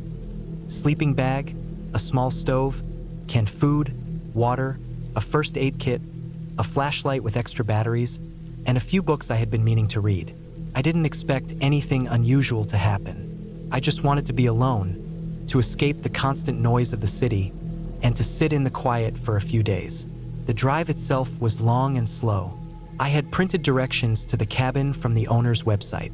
The last part of the road was narrow, winding through a dense forest, the trees tall and close together. The sky was cloudy that day, the kind of heavy gray that makes shadows darker and everything a little more muted. I remember thinking it felt peaceful, almost too quiet, but I ignored the feeling. I had always liked that kind of quiet. When I finally arrived at the cabin, I was surprised by how small it was. From the pictures online, I had imagined something larger, but it fit perfectly into the clearing. The cabin was made of wood, dark and aged, with a sloped roof and a small porch. The door had a key lock, and I used the code the owner had texted me to open it. Inside, it smelled faintly of wood polish and something earthy, like the scent of the forest itself. There was a small living area with a couch and a wooden table, a tiny kitchen with basic utensils and a stove, and a bedroom with a narrow bed. The cabin was simple, nothing fancy, but it was clean and functional. The first day passed without incident. I unpacked my things, arranged my food and supplies, and explored the area around the cabin. The clearing was small, but I could see a trail leading deeper into the forest. Birds chirped in the distance, and the occasional rustle of small animals in the underbrush reminded me that I was truly alone. I collected some firewood and built a small pile on the porch, planning to start a fire that evening. As the sun began to set, I realized that being alone in the forest felt different than I expected. It wasn't just quiet. It was a kind of awareness that made me feel exposed. Every sound was sharper, the snapping of twigs under my own feet, the movement of leaves in the wind, the distant call of an owl. I brushed it off, telling myself it was normal to feel a little uneasy in unfamiliar surroundings. I started a small fire, sat on the porch, and ate a simple dinner of canned beans and bread. The sky darkened, and stars appeared in the gaps between the trees. I felt a rare sense of calm as I watched them, reminding myself that this was exactly why I had come here. To be alone, to feel removed from the rest of the world. That night, I slept poorly. The cabin was colder than I expected, and I kept waking up, listening to the sounds outside. I told myself it was just animals, nothing more. The wind rattled the windows, and every small sound seemed magnified in the quiet. Around 3 a.m., I woke to the sound of something moving outside. It wasn't loud, just faint, but it was deliberate, not random like the wind or an animal. I froze, listening. The sound stopped when I stopped moving. My heart was racing, and I debated getting up to check, but something told me to stay inside. I kept my flashlight by the bed, convinced that whatever it was, it would stay away if I stayed quiet. Eventually, I fell asleep again, though my dreams were restless, filled with shadows moving among trees. The next morning, I decided to explore the trail behind the cabin. I wanted to be proactive, to see more of the forest and convince myself I was safe. I packed a small backpack with water, snacks, and a map I had printed. The trail was narrow and overgrown in places, and the deeper I went, the quieter it became. Birds were almost non-existent, and the only sounds were my own footsteps and the occasional rustle of leaves. After about an hour of walking, I stumbled upon a small creek. The water was clear and fast-moving, and I crouched to drink a little, feeling the chill on my fingers. As I followed the creek upstream, I began to notice signs that someone, or something, had been there before me. Broken branches, footprints in the mud that were too large to be a deer, and faint remnants of a fire pit, old but unmistakable. My heart rate increased, and I forced myself to stay calm. I reminded myself that people sometimes hiked in these forests and left traces behind. I wasn't the first, and I wouldn't be the last. I continued exploring for another hour before deciding to head back. As I retraced my steps, I felt like I was being watched. Every so often, I thought I saw movement among the trees at the edge of my vision, but when I turned, there was nothing there. I tried to reason with myself, telling myself it was just paranoia, the result of being alone and tired. By the time I returned to the cabin, the sun was already starting to dip behind the trees. That night, I was more cautious. I locked the door and closed the windows, making sure everything was secure. I sat on the porch with a flashlight, listening for the sounds of the forest. Around 11 p.m., I noticed something strange. The firewood pile I had left neatly stacked had been disturbed. Some logs were out of place, and small footprints were visible in the dirt nearby. I felt a sudden, sharp fear, the kind that makes your stomach tighten and your hands shake. Someone had been near my cabin while I was gone. I spent the rest of the night awake, watching the door and windows. I considered leaving, but the road back to civilization was far, and I didn't want to drive in the dark through that forest. The hours passed slowly, and by morning, I was exhausted. I resolved to leave my exploration for the next day and stay close to the cabin, keeping watch and maintaining a sense of control. The following day, I decided to set up some simple precautions. I gathered more firewood and created makeshift barriers around the cabin using fallen branches. I checked my supplies and arranged everything so I could reach it quickly if I needed to move. I also marked the surrounding area, making mental notes of tree patterns and landmarks, just in case I had to navigate through the forest quickly. The anxiety didn't go away, but at least I felt like I was taking steps to protect myself. That afternoon, as I was examining the perimeter, I saw movement again, much closer this time. A person, partially hidden behind a tree, watching the cabin. My heart leapt, and I froze. They didn't approach, but I knew they had seen me. I retreated inside, locked the door, and called the local authorities from my phone. The call was brief. I explained my location and the situation.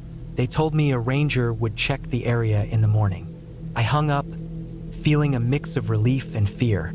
I couldn't sleep that night, pacing inside the cabin, making sure every window and door was secure.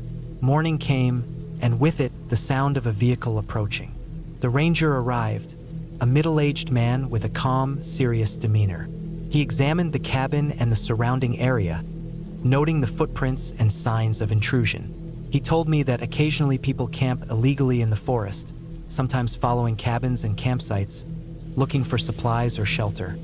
He reassured me that the person was likely not violent, but that caution was necessary. He stayed long enough to assess the situation and then left, promising to patrol the area periodically. After that, I spent the remaining days at the cabin more cautiously, sticking close to the structure and avoiding the trails. I made sure the firewood was stacked in a way that would make any movement near the cabin obvious. I kept my phone charged, and I carried my small backpack with supplies even when moving from room to room. It wasn't the peaceful retreat I had imagined, but I was safe. I reminded myself that survival sometimes meant accepting fear and using it to stay alert rather than letting it control you. When it was finally time to leave, I packed everything carefully and checked the cabin to make sure nothing was left behind. The drive back through the forest felt different than the drive in. I felt a mix of relief and residual tension, aware of how isolated I had been and how close danger had been without my realizing it at first. When I reached the main road, the sunlight filtering through the trees, I felt a sense of normalcy return. The city lights and sounds were almost overwhelming after the quiet of the forest, but they felt safe. I never went back to that cabin, and I never sought out that level of isolation again. The experience stayed with me, a constant reminder that the forest, though beautiful and quiet, can be unpredictable. It's easy to underestimate other people's presence, and it's easy to feel alone when someone else might be watching. But I also learned that preparation, awareness, and calm thinking can carry you through the moments when fear feels overwhelming. The forest itself hadn't been dangerous, and I hadn't faced violence, but the knowledge that someone else had been nearby, uninvited and unknown, was a reality I could not ignore. In the end, I left with a mixture of relief and reflection. The cabin stood silent.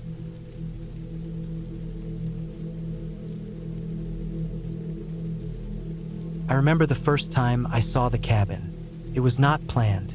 I had gone deeper into the forest than usual, following an old dirt track that seemed to fade the farther I walked. The track was narrow and broken in some places, with roots pushing up through the surface and loose stones scattered over it.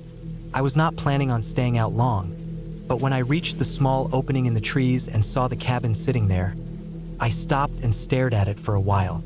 It looked old but strong, with dark wooden boards making up the walls and a roof that sloped unevenly, as if it had been fixed several times over the years. The windows were small and square, with shutters that looked weathered from rain and wind. Something about the place felt strange right away. It was not the kind of cabin you stumble upon every day, and it was set too far from the main road to be a common hunting shelter.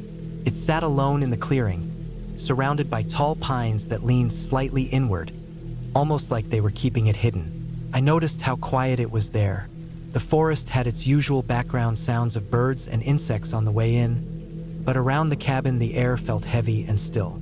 I could hear the faint creak of the branches moving above me, but little else. I walked around the outside first. The ground near the walls was uneven, with patches of grass and some weeds that had grown tall in places. The cabin had one main door at the front, with a small step made of stone. The wood around the doorframe looked darker, maybe from water dripping over time. The hinges were rusty but still holding. The roof was covered in old shingles, some chipped, some sliding out of place. There was a small chimney on one side, cracked near the top. Behind the cabin, I saw an old metal water barrel and what looked like the remains of a broken bench. The bench had no back left, just two rotting legs sticking up at angles. I did not plan to go inside that day, but I did. The door was not locked, and when I pushed it gently, it gave way with a groan. The inside smelled like wood and dust mixed with dampness. The air was stale, as if no one had been inside for months, maybe years. The light from outside pushed through the windows, but only faintly, making the room dim and shadowed. The inside was simple. One main room with a wooden table, two chairs, a small bed with a thin mattress, and a shelf against the wall that held some jars and an old lantern.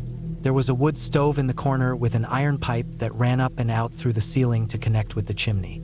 The floorboards were scratched and stained in places, some bending when I stepped on them. The walls had a few nails hammered into them where coats or tools might have hung, but they were empty now.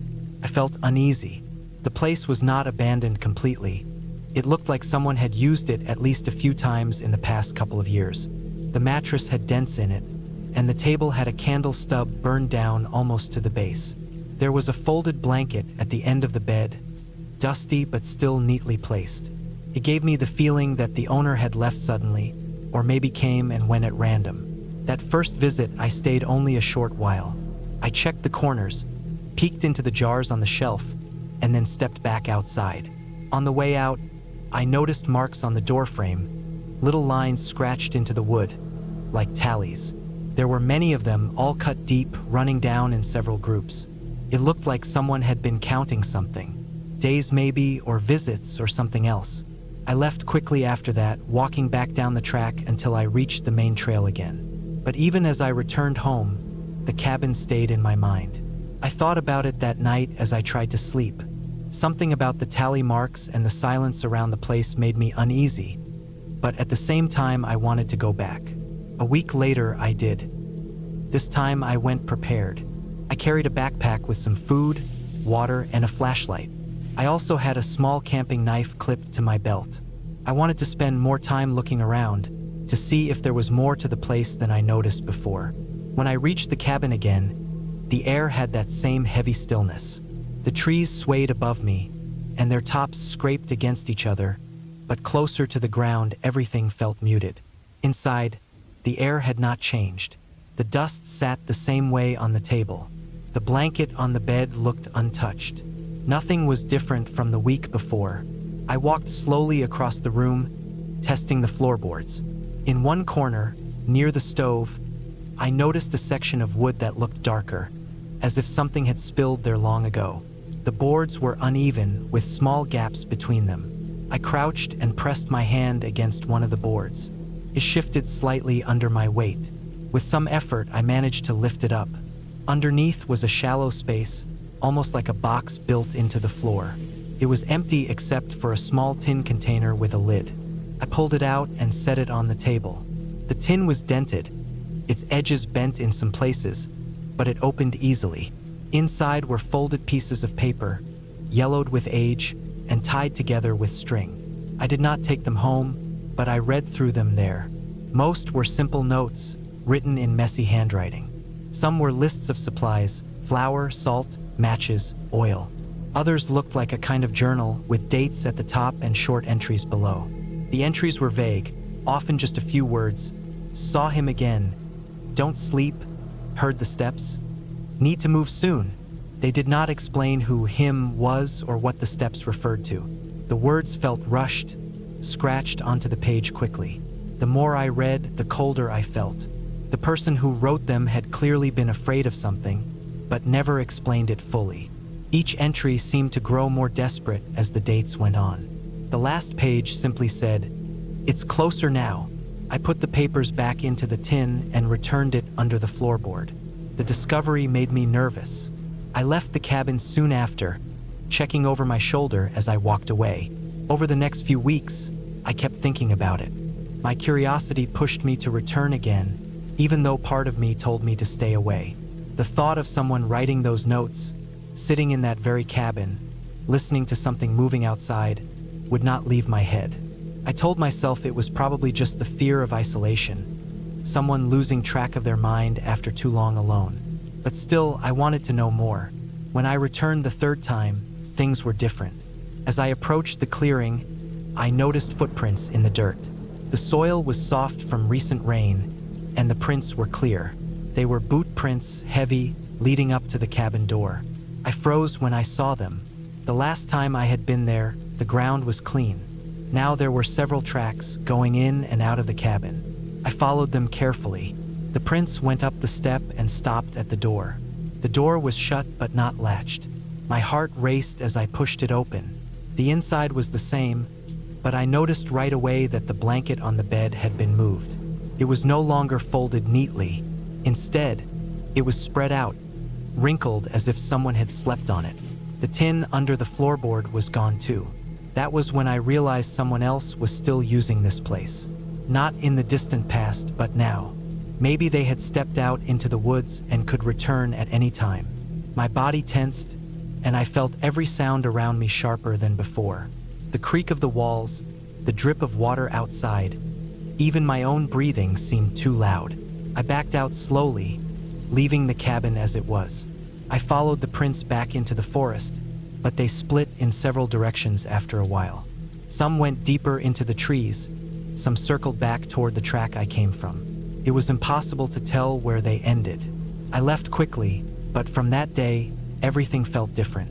I kept thinking about the possibility that whoever had been there might have seen me too. Days passed, and I tried to put it behind me. But then one evening, while walking home on a side road near the forest edge, I noticed something that made my stomach twist. Parked just off the road was an old pickup truck, faded green, with mud splashed along its sides. The windows were dirty, and the back was filled with ropes, tarps, and a rusted shovel. I had never seen it in the area before.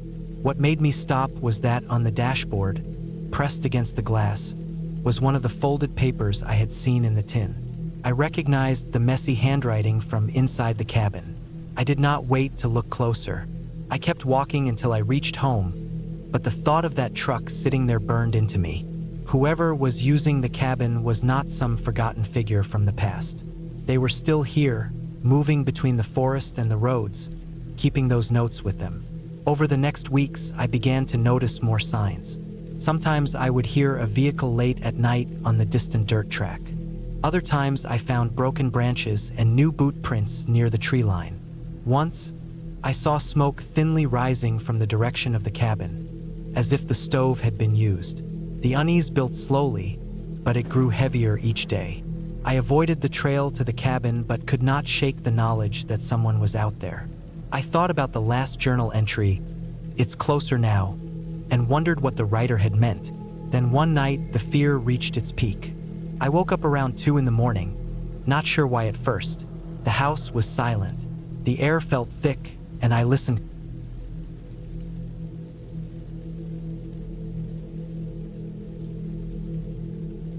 I remember the first time I decided to spend a few days alone in a cabin deep in the mountains. I had been craving solitude, a complete disconnect from the noise of the city, the constant pressure of work, and the endless flow of people and obligations. The cabin I rented was tucked away in a dense forest, far from the nearest road. From the pictures, it looked perfect. A small wooden structure, built simply but sturdily, with a little porch and a wood stove inside. The surrounding trees were thick and old, their trunks dark and gnarled, and the air smelled of wet earth and pine. It seemed like the ideal place to escape. The drive there had been long. I could feel the tension of the city slowly leaving my body as I wound up narrow, uneven roads through the mountains. The sun was just setting by the time I arrived, casting long shadows across the forest floor. The cabin stood alone, as if it had grown out of the forest itself. I parked my car and stepped out, letting the silence hit me fully. There was no sound of traffic, no hum of electricity, just the soft rustle of leaves in the wind and the occasional call of a distant bird. It was peaceful, almost too peaceful. I unloaded my things slowly. The cabin had only the essentials: a small bed, a wooden table and chair, a sink, and the old stove. There was a stack of firewood neatly arranged in the corner. The floorboards creaked under my weight, and the walls were rough but sturdy. I unpacked my bag, arranging my clothes and supplies carefully. I wanted to feel organized, to create a small sense of order in the wilderness. After setting everything down, I decided to start a fire. The air was already cooling, and I knew that as night fell, it would get cold fast. Lighting the fire took longer than I expected. The matches were damp, and the kindling seemed unwilling to catch. My hands became sore from trying to break the larger logs into smaller pieces. Finally, after what felt like an eternity, the flames took hold. The warmth spread slowly through the cabin, filling it with a golden light. I sat near it, exhausted but content. Outside, the forest was dark, almost impenetrably so. The fading light of the sunset had vanished, leaving only a black mass of trees that seemed to press in on the cabin. I went to sleep early that night, lying in the bed with the fire dying to embers behind me. The first night was uneventful, though I noticed that every small sound outside seemed amplified in the quiet of the forest. The crack of a branch, the rustle of leaves, even the distant call of an animal made me aware of just how isolated I was. I told myself it was normal and tried to relax. The next morning, I woke early. Sunlight filtered through the small windows, casting long beams across the floor. I had planned to spend the day exploring the area, walking through the forest, maybe finding a nearby stream. I packed a small bag with water, some food, a flashlight, and a basic first aid kit. I locked the cabin door behind me, even though there was no one for miles. It was more a habit than anything else, a small comfort against the unknown. The forest was thick. The trees were close together, their trunks wide and their roots snaking across the ground. Moss covered the stones and the base of the trees, making the ground soft underfoot but slippery in places. I moved slowly, keeping my eyes on the path and my ears open. The deeper I went, the more isolated it felt. I saw no other people, no signs of anyone else having been there recently. Occasionally, I caught glimpses of small animals. Squirrels darting up tree trunks, birds flying overhead, even the tracks of deer pressed into the soft dirt. Hours passed as I walked, and the forest began to feel different. The shadows of the trees grew longer, the air colder, and the quiet heavier. I told myself it was normal, that the solitude was simply heightening my senses. Still, there was a feeling I couldn't shake, a subtle pressure in the air, like something was just beyond my sight, watching or waiting. I tried to ignore it, focusing on the crunch of leaves under my boots and the distant sound of water trickling over rocks. By late afternoon, I found a small clearing. A stream ran through it, clear and cold, and I knelt to drink some water and rest. I noticed the forest seemed thinner here, as if it had been cleared long ago, but there were no paths, no signs of human activity. I felt a small sense of relief, a reminder that I was safe enough for now. I sat there for a while, taking in the sounds and smells, but I couldn't shake the feeling that the forest was too quiet, that the normal noises of animals had faded.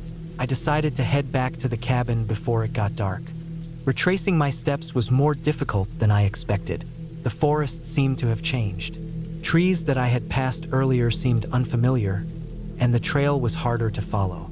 I began to feel a rising sense of unease, a knot of tension in my stomach. The sun was sinking fast, and soon, the forest would be in darkness. I quickened my pace, trying to keep calm, but my mind kept imagining obstacles that weren't there. Every snapping twig made me jump. Every rustle in the bushes set my heart racing. Finally, I spotted the cabin through the trees. Relief washed over me. I was safe, but as I approached, I noticed something strange. The firewood I had stacked neatly the day before was scattered, some of the logs thrown haphazardly across the porch. I frowned. It had not been windy, at least not enough to knock the wood around. I stepped closer, my shoes crunching against the small stones of the path, and saw that the door was slightly ajar. My stomach tightened. I had locked it before leaving. I approached slowly, my heart hammering. I pushed the door open carefully. Inside, the cabin was untouched except for one detail. The stove had been used. Smoke curled lazily from the chimney, and the embers glowed faintly in the cold metal. Nothing else had been disturbed, but the sense that someone had been there while I was gone pressed down on me like a physical weight. I checked every corner of the cabin, opening cupboards, peering under the bed, but there was no one. I tried to rationalize it. Maybe a hiker had passed by and used the stove to warm themselves, though the distance from any trail made that unlikely. Still, I told myself it was nothing. I spent the rest of the evening double-checking everything. I reinforced the door with a heavy chair, laid out tools in case I needed to defend myself, and kept the fire burning through the night. Every creak of the floorboards, every shift of wind in the trees outside, kept me on edge. I slept lightly, my senses alert to every sound. The following days were tense. I explored a little more carefully, always keeping an eye out for anything unusual. The forest seemed less inviting now, more oppressive. I found tracks near the cabin that I hadn't noticed before. Some were animal tracks, but some were human, and they led both toward and away from the cabin. My stomach churned. Whoever had been here before was still nearby. I decided to wait out the rest of my stay without venturing far. I stayed inside the cabin most of the day, keeping the windows shuttered and the fire going. I rationed my food, careful to leave no signs that I had been there, fearing that leaving crumbs or scraps would attract unwanted attention. Nights were the worst. Every shadow seemed to move. Every sound outside felt deliberate, as if someone was circling the cabin. I never saw anyone, but the tracks, the scattered wood, the used stove, it was enough to make me feel constantly watched. By the third night, I was exhausted. My body ached from tension, my mind constantly alert. I realized that I couldn't stay another day. I needed to leave to get back to civilization, where everything was familiar and the world had rules. I planned my departure carefully, waiting until daylight, packing quietly, and ensuring that I could leave quickly if necessary. When I finally drove away, leaving the cabin behind, the feeling of relief was almost overwhelming. The forest receded behind me, returning to silence and distance. I looked back once, seeing only the cabin through the trees, small and isolated, and I knew I would not return. The experience left a mark on me. I had gone in search of solitude and peace, but what I found was tension, fear, and the realization that isolation could be dangerous, even without a clear threat. Even now, months later, I remember that cabin with a mix of awe and dread. The forest itself wasn't malevolent. It was simply indifferent, vast, and unknowable. And I understood, finally, that true isolation brings clarity, but also the stark reality of vulnerability. That time alone changed the way I moved through the world, made me appreciate human connection, and reminded me that some places, no matter how beautiful, are not meant for prolonged solitude.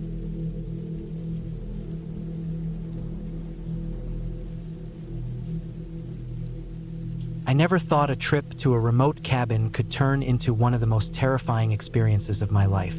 It started as a simple getaway. I had been working nonstop for months, and my apartment in the city felt suffocating. The constant noise, the endless traffic, the glare of screens everywhere. It was exhausting. I remembered seeing a small cabin rental online, tucked deep in a forest hundreds of miles from anywhere, a place where the nearest neighbor was hours away. The pictures looked peaceful. A small wooden cabin with a stone chimney, surrounded by thick pines and the gentle curves of a nearby creek. The idea of being completely isolated with nothing but the sounds of nature was intoxicating. I booked it on a whim, ignoring the small voice in my head that whispered caution. The drive there was long and monotonous. The city gradually faded behind me, replaced by endless stretches of asphalt, then gravel roads that jutted into dense forest. My car rattled over potholes, and I watched the world narrow into a tunnel of green. Birds occasionally darted across the road, and the wind made the trees bend and sway in slow waves. There were no other cars, no signs of life except the forest pressing in on all sides. By the time I arrived, the sun was dipping below the horizon, casting long, twisting shadows that danced across the road. The cabin was exactly as the picture suggested, maybe even more worn in real life. The wood was darkened with age, the roof sagging slightly in the middle, and the chimney bore the stains of decades of smoke. The door opened with a creak, and the interior smelled like old pine and dust. There was a fireplace, a small kitchen, a rickety wooden table, and a few chairs. A narrow staircase led to a loft where the sleeping area was. The windows were large enough to let in the dying light of the evening, but the glass was smudged and slightly warped, giving the outside world a distorted, almost unreal look. I unpacked quickly, trying to make the space feel a little more like home. I lit a small fire in the fireplace. The crackling and snapping of burning would immediately making the cabin feel warmer and more inviting. Outside, the forest had gone dark, the trees blending into one vast black mass. The wind rustled through them like whispered secrets. I told myself I was imagining things, that the eerie feeling clinging to the air was just my own nervousness. That night, sleep did not come easily. Every small sound, the creak of the cabin settling, a distant snapping of branches, the whisper of wind through the pines, made me jump. Around 2 in the morning, I woke to the faint sound of footsteps outside the cabin. My heart thumped violently, and I froze, listening. The steps were deliberate, slow, moving around the perimeter of the building. Whoever or whatever it was, they knew I was inside. I waited, barely daring to breathe. The footsteps eventually stopped, leaving only the sound of the wind. I convinced myself it was an animal, maybe a deer or a raccoon. Sleep came in fits, punctuated by small jolts every time a shadow moved outside the window. The next morning, I woke early. The sky was overcast, and a thick mist clung to the forest floor.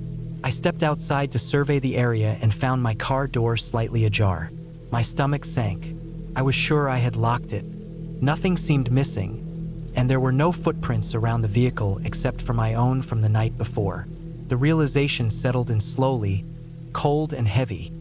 Someone had been here. The fear was sharp but distant, like a shadow at the edge of my mind. I told myself I was safe inside the cabin, that there was nothing anyone could do without being seen from the road. I spent the day cautiously exploring the forest near the cabin. There was a small creek a few hundred yards away, and I followed its winding path, the water dark and cold, running over rocks that glistened under the gray light. The forest was dense, the trees growing close together, their roots tangled in the soil, making the ground uneven and treacherous. Every so often, I thought I saw movement among the trees, a shadow darting between trunks, but when I looked closer, there was nothing. Still, the sense of being watched never left me. I returned to the cabin by late afternoon, exhausted, and spent hours reinforcing the doors and windows, making sure the locks were secure. The night after that was worse than the first. Around 11, I heard a loud bang on the door. My heart nearly stopped. I froze, listening. Then it came again, louder, more insistent. Whoever was out there was trying to get in. I grabbed a heavy cast iron pan from the kitchen and pressed myself against the far wall, peering through the cracked window. Nothing was visible in the darkness. The banging continued intermittently for over an hour, punctuated by long stretches of silence, each one stretching my nerves taut. By 3 in the morning, it stopped. Exhausted and shaking, I finally fell into a fitful sleep, dreams plagued with shadows moving toward me, silent shapes pressing through the forest. The following day, I considered leaving, but the road was blocked by fallen trees from a recent storm. I was trapped in the forest, and the realization made me uneasy. I started making plans to leave on foot, though the idea of navigating miles of forest alone, without a map and with no clear path, was frightening. I also noticed subtle signs that someone had been inside the cabin while I slept. Small things. A mug slightly moved, a log from the fire displaced. The fear settled deep, like ice in my chest. I started sleeping fully clothed, with the pan and a heavy flashlight nearby. I spent the next day fortifying the cabin.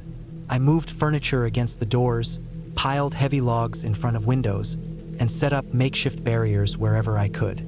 I scouted the surrounding area cautiously, sticking to the trees near the creek, moving quietly, listening for any sign of human presence. I found footprints in the mud, deep and heavy, larger than mine, moving in a looping pattern around the cabin. Whoever had done it was lingering, watching. Every small sound, birdsong, snapping twigs, the rustle of wind through leaves, set me on edge. On the 3rd night, the intruder returned. The banging resumed, louder and more violent than before. I stayed low, pressing against the wall, heart hammering. Then, for the first time, I heard voices, or rather, a single voice, quiet, just at the edge of hearing, muttering words I couldn't make out. My mind raced, trying to make sense of it. Who would be out here, in the middle of nowhere, watching a cabin in the woods? And why? The banging lasted hours, each impact sending tremors through the wooden walls. I didn't sleep at all that night. By morning, I was exhausted, almost delirious. I knew I had to leave. I packed my essentials into my backpack. Food, water, the flashlight, and the few clothes I had. I prepared to make a break for the main road. As I stepped outside, I saw them. A figure moving among the trees, partially hidden but clearly human. They were watching me, calm, waiting. My stomach lurched, but I forced myself to move quietly along the tree-line, avoiding the open path. The trek to the road took hours. I moved slowly, every snap of a branch sending adrenaline surging through me. The forest seemed endless, the mist thickening, muffling sound and distorting shapes. I kept my eyes fixed on the faint outline of the road ahead, moving carefully, trying to remain unseen. The figure followed, but always at a distance, never approaching directly. I realized that they weren't trying to attack me physically. They were trying to scare me, to keep me trapped in fear. Eventually, after what felt like an eternity, the forest thinned and the road came into view. I sprinted, adrenaline giving me strength, ignoring my exhaustion. The figure retreated into the trees, disappearing from sight. I reached my car, locking the doors and starting the engine with shaking hands. As I drove away, the isolation and fear of the past days finally began to lift, replaced with a cautious sense of relief. I didn't look back. By the time I returned to the nearest town, safe in the glow of streetlights and the presence of other people, I was trembling. I reported the incidents to the local authorities, describing everything I had seen and heard. They took the information seriously, though they admitted they had little evidence to pursue. Other cabins in the area had reported similar experiences. Someone lurking in the forest, seemingly intent on terrorizing visitors. I realized then that my fear had not been irrational. In the weeks that followed, I returned to my normal life, but the memory of the cabin lingered. I still think about the isolation, the sense of being watched, and the darkness pressing in from all sides. It changed me. I became more aware of my surroundings, more cautious about solitude, more respectful of the power of fear when combined with the unknown. I never went back to that cabin, and I never will. But I did learn something important. Even in the quietest, most remote places, danger can be very real, and it often comes not.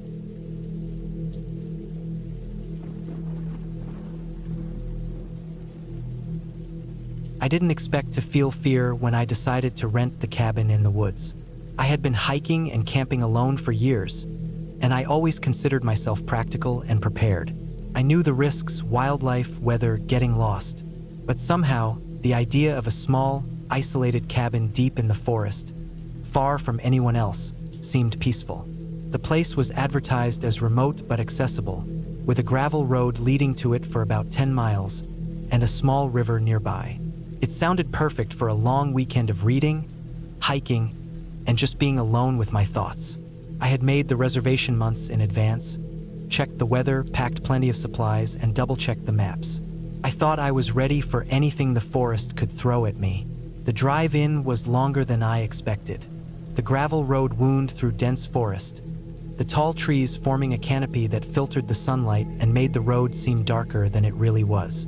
I noticed how quiet it was, the kind of quiet that isn't just the absence of sound, but a presence in itself. It pressed against the car windows, the tires crunching over loose stones sounding almost loud enough to startle me. About halfway in, I realized I hadn't passed a single other car, and the cell service on my phone had already disappeared. I reminded myself that this was normal. I wasn't going anywhere without a map and a compass. When I finally saw the cabin, I was immediately aware of how isolated it truly was. It was small, a simple wooden structure with a steep roof, weathered boards, and a stone chimney. Smoke curled from the top, but no one was around, and the parking area was empty. I parked and stepped out, feeling the crunch of leaves and pine needles under my boots. The air was sharp, smelling of wet earth and the faint, almost metallic scent of the river nearby. The silence pressed in from all sides. I carried my bag inside and immediately noticed the cabin's interior. It was rustic but functional. A small kitchen area, a wood stove, a table with a few chairs, a tiny bathroom, and a lofted sleeping area.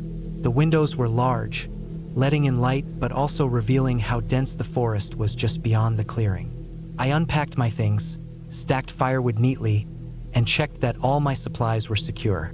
I wanted to make this weekend feel organized and controlled.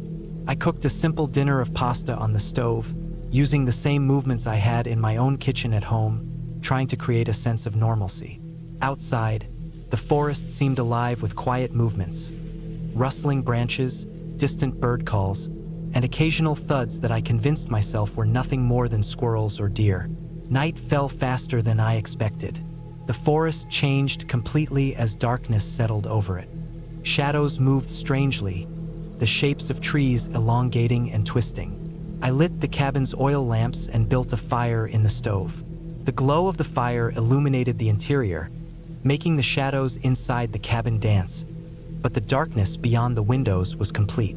I had brought a small flashlight and extra batteries, but the beam felt insignificant against the vast blackness. It was late when I finally decided to lie down. I set an alarm for the morning, tucked my sleeping bag around me, and tried to sleep. At first, I drifted easily, but then I heard it, a faint snapping of branches outside.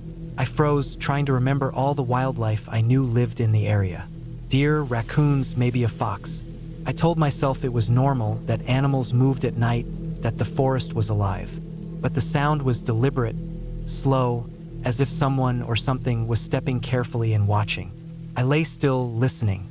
The noise repeated, closer now, the crack of a branch sharper and unmistakable.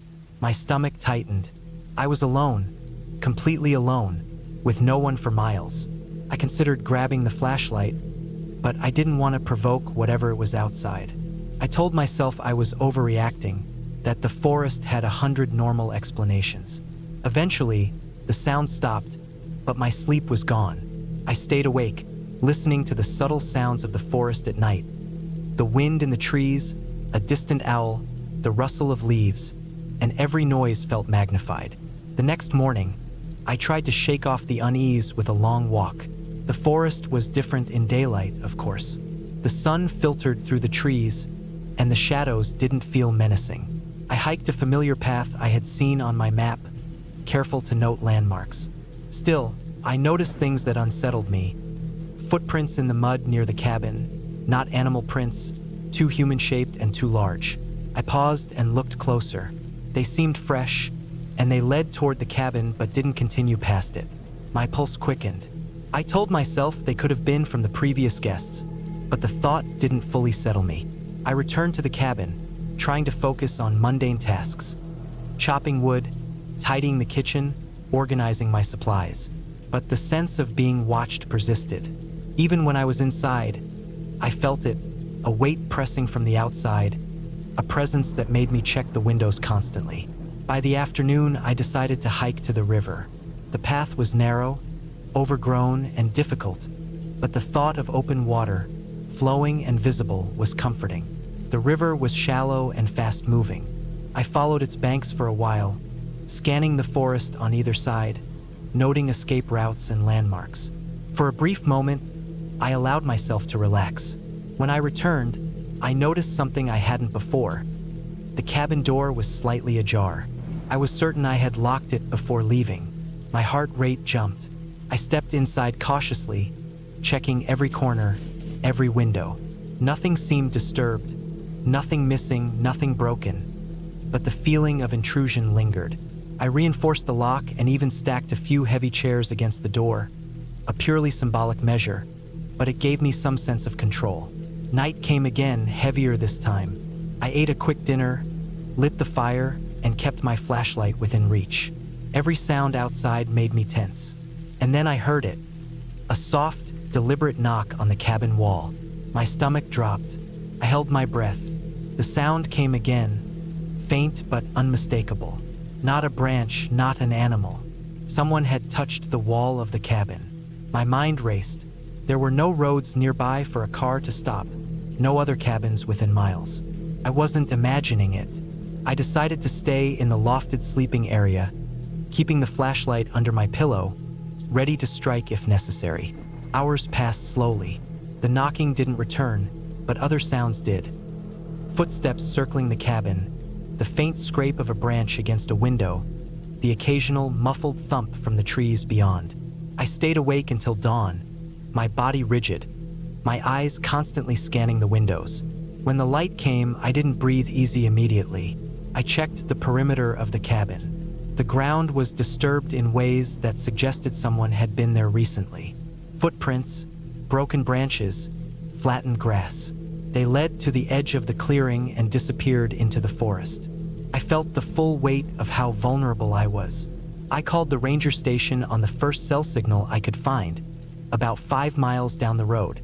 They told me that they occasionally got reports of intruders, hikers, or people looking for seclusion, but no serious incidents recently. They advised me to leave immediately if I felt unsafe.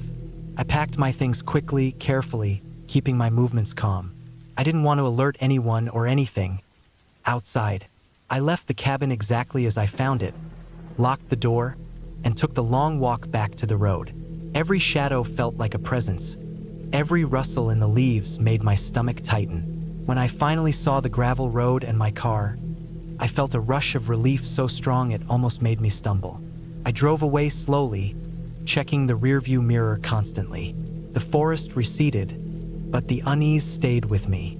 I kept driving until I reached a town with cell service.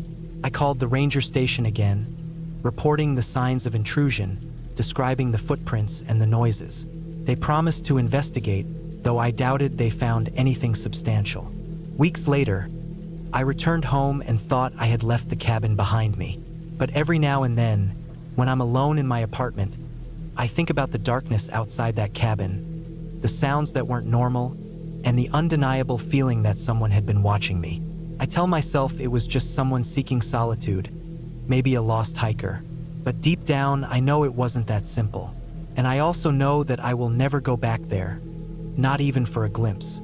Even now, years later, I keep my apartment door locked in a way I never did before, double-checking every window, every latch.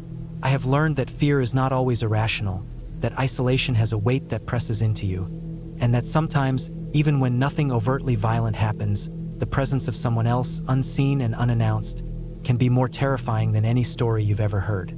I am still alive. I left the cabin safely, but the memory of that weekend, the oppressive silence, the footprints, and the deliberate sounds that no animal could have made, stays with me. I survived it, but I carry the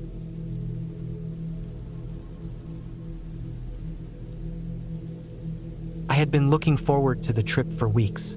I had been working too much, staring at screens, barely sleeping, and I thought getting away to a cabin deep in the woods would give me the peace I wanted. I had rented it online, a small one-room wooden place that sat near a lake, a few miles from the nearest paved road. The pictures made it look old but clean, with just the basics inside.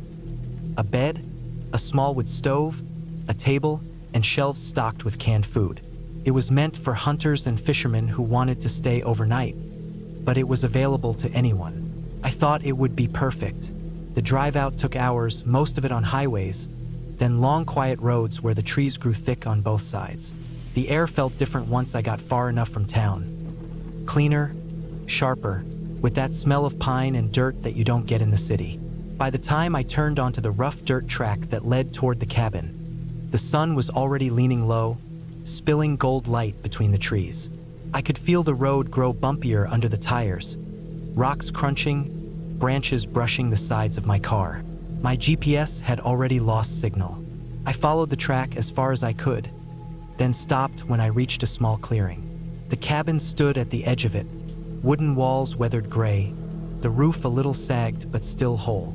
The lake was just beyond, still and dark, reflecting the trees around it.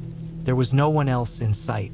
I cut the engine, and the silence came down heavy, broken only by the soft rustle of leaves and the faint chirping of birds settling for the evening. I unloaded the car, carried my bag and cooler inside. The door creaked on its hinges when I pushed it open.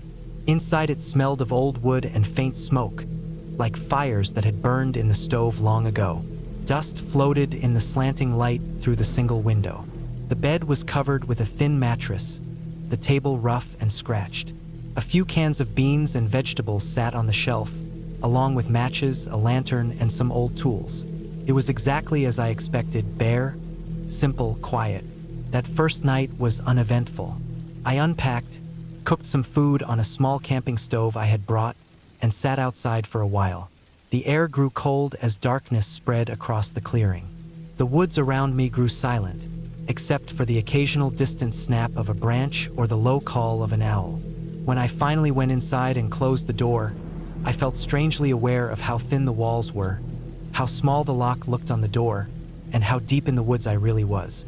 But I told myself it was just the adjustment of being away from people and noise. I slept lightly, waking up several times to small sounds outside. Sometimes it was the wind. Other times it was something moving, maybe a deer, maybe something smaller. At one point I thought I heard something scrape lightly against the wall of the cabin, but it didn't happen again, so I forced myself back to sleep. The next morning I got up early, made coffee on the stove, and decided to walk along the edge of the lake. The ground was soft, damp with dew, and the water looked dark and bottomless up close. The forest pressed tight around the lake, thick with pine and spruce, the air cool and still. I felt calm again, far from everything, just surrounded by trees and water. But when I came back toward the cabin, I noticed something that made my stomach tighten. There were footprints in the soft dirt near the side of the cabin. Not mine. I had walked straight down to the water from the front. These came from the woods and stopped right beside the wall, close to the window. The prints looked like boots, large, heavy, pressed deep into the soil. They were fresh. The edges were sharp, not softened by rain or wind. I stood there staring at them, the silence pressing hard around me. My first thought was that maybe hunters had come through, or someone else staying in the area had walked past. But the prints went directly to the wall, then turned back toward the woods. There was no reason for someone to come so close to the cabin unless they were looking in the window. I forced myself to brush it off. I told myself it was probably nothing, just someone curious passing through. But all day the thought stayed in my head. Whenever I heard a sound in the trees, I wondered if someone was out there, watching. I tried fishing on the lake, cooking, reading a book I had brought, but I kept glancing toward the tree line, expecting to see movement. That night, I locked the door tight and checked it twice. I closed the curtains on the single window and kept the lantern low. The sounds outside seemed louder in the dark. The crack of branches, the shifting of leaves. At one point in the middle of the night, I woke to what sounded like faint footsteps outside, moving slowly around the clearing. My chest went tight. I held my breath, straining to hear. The steps were light but deliberate, circling. After a while, they faded back into the woods. I stayed awake for hours, listening, heart thudding, until exhaustion finally pulled me under again. The next morning, I looked outside. No one was there, but I saw more boot prints in the dirt, circling the cabin, some leading toward the lake. Whoever it was had definitely been out there. I felt the unease grow heavier. This wasn't just my imagination. I thought about leaving that day, but part of me didn't want to admit fear had gotten to me. I had planned this trip for weeks. I told myself again that it was probably hunters, maybe curious kids, maybe just someone passing through. But deep down I knew it wasn't that simple. The day passed slowly. I stayed close to the cabin, chopping some wood with the old axe that leaned against the wall, trying to keep myself busy. Every so often I caught glimpses of movement between the trees, quick, faint, like someone shifting just out of sight. I tried to convince myself it was deer, but I wasn't sure. That night was worse. I barely slept. Sometime after midnight, I heard something brush against the door, then a faint rattle like someone testing the handle. My mouth went dry. I grabbed the axe and sat in the dark, heart pounding so hard it hurt. The rattling stopped, but then I heard slow steps move around the cabin again. Once, I thought I heard breathing near the window. I stayed frozen until the sounds faded. When I finally dared to peek through a crack in the curtain, the clearing looked empty, but the trees loomed black and thick. By morning, I knew I had to make a decision. The tracks outside were more numerous now, pressed into the soil on every side of the cabin. Whoever was doing this was coming back each night, circling, watching. I packed my things quickly, stuffing clothes into my bag, shoving food back into the cooler. I planned to drive out, to leave the cabin behind, to forget the whole idea of peace and quiet. But when I went to start the car, I found the tires slashed. deep cuts in the rubber, all 4 of them flat and useless. My stomach dropped as I crouched there staring at them, the silence of the forest suddenly pressing hard around me. This wasn't random. Whoever was coming around at night didn't just want to watch. They wanted me stuck here. Panic rushed through me, but I tried to think.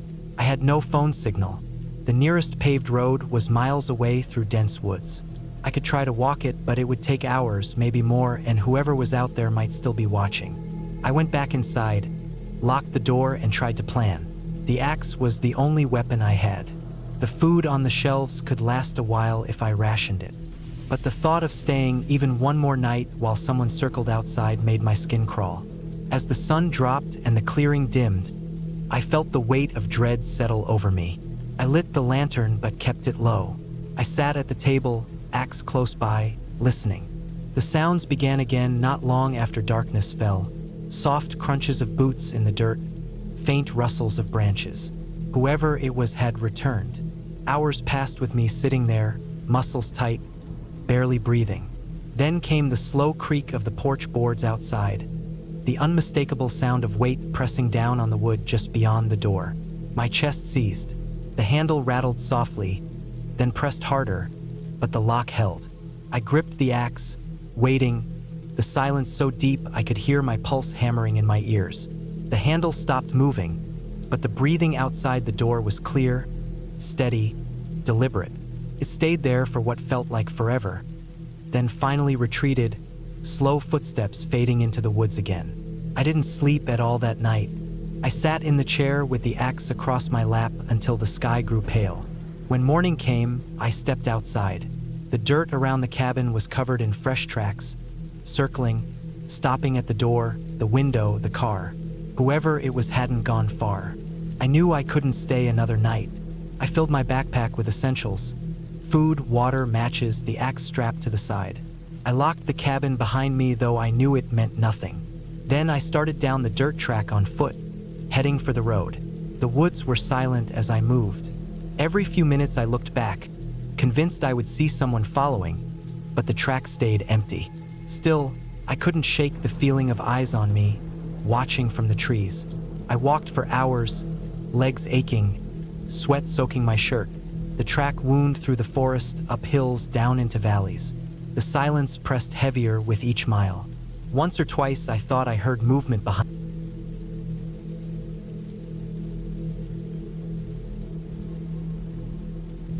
I decided to spend a few days alone in an old wooden cabin that belonged to a friend of mine. It was deep in the forest, far from the city, far from people, and the road leading there was rough and narrow. I wanted silence, space, and time away from noise. I thought it would be nothing more than a quiet trip, but it turned into something I will never forget. The cabin itself was small but strong. It stood on a patch of flat land surrounded by tall pine trees. The walls were dark brown and weathered. The roof was metal sheets that looked rusty in places, and the windows were old glass that rattled when the wind hit them. Inside, it had a single room with a bed, a small kitchen area, a table with 2 chairs, and a wood stove for heat. There was no power line running here, so I had to rely on a small gasoline generator for light at night. When I arrived, the late afternoon sun was sinking behind the trees. I parked my truck near the cabin, unloaded my bag, some canned food, water, and fuel for the generator.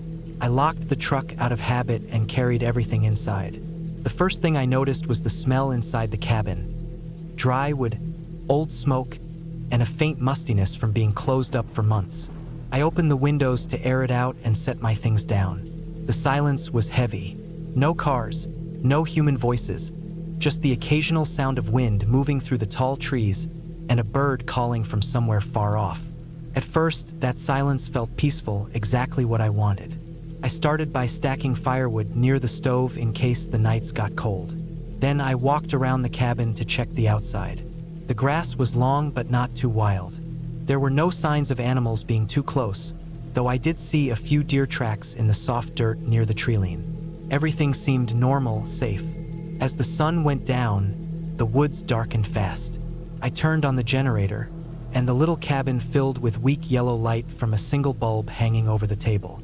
I ate a simple dinner of canned beans, crackers, and water, then sat on the bed listening to the night outside.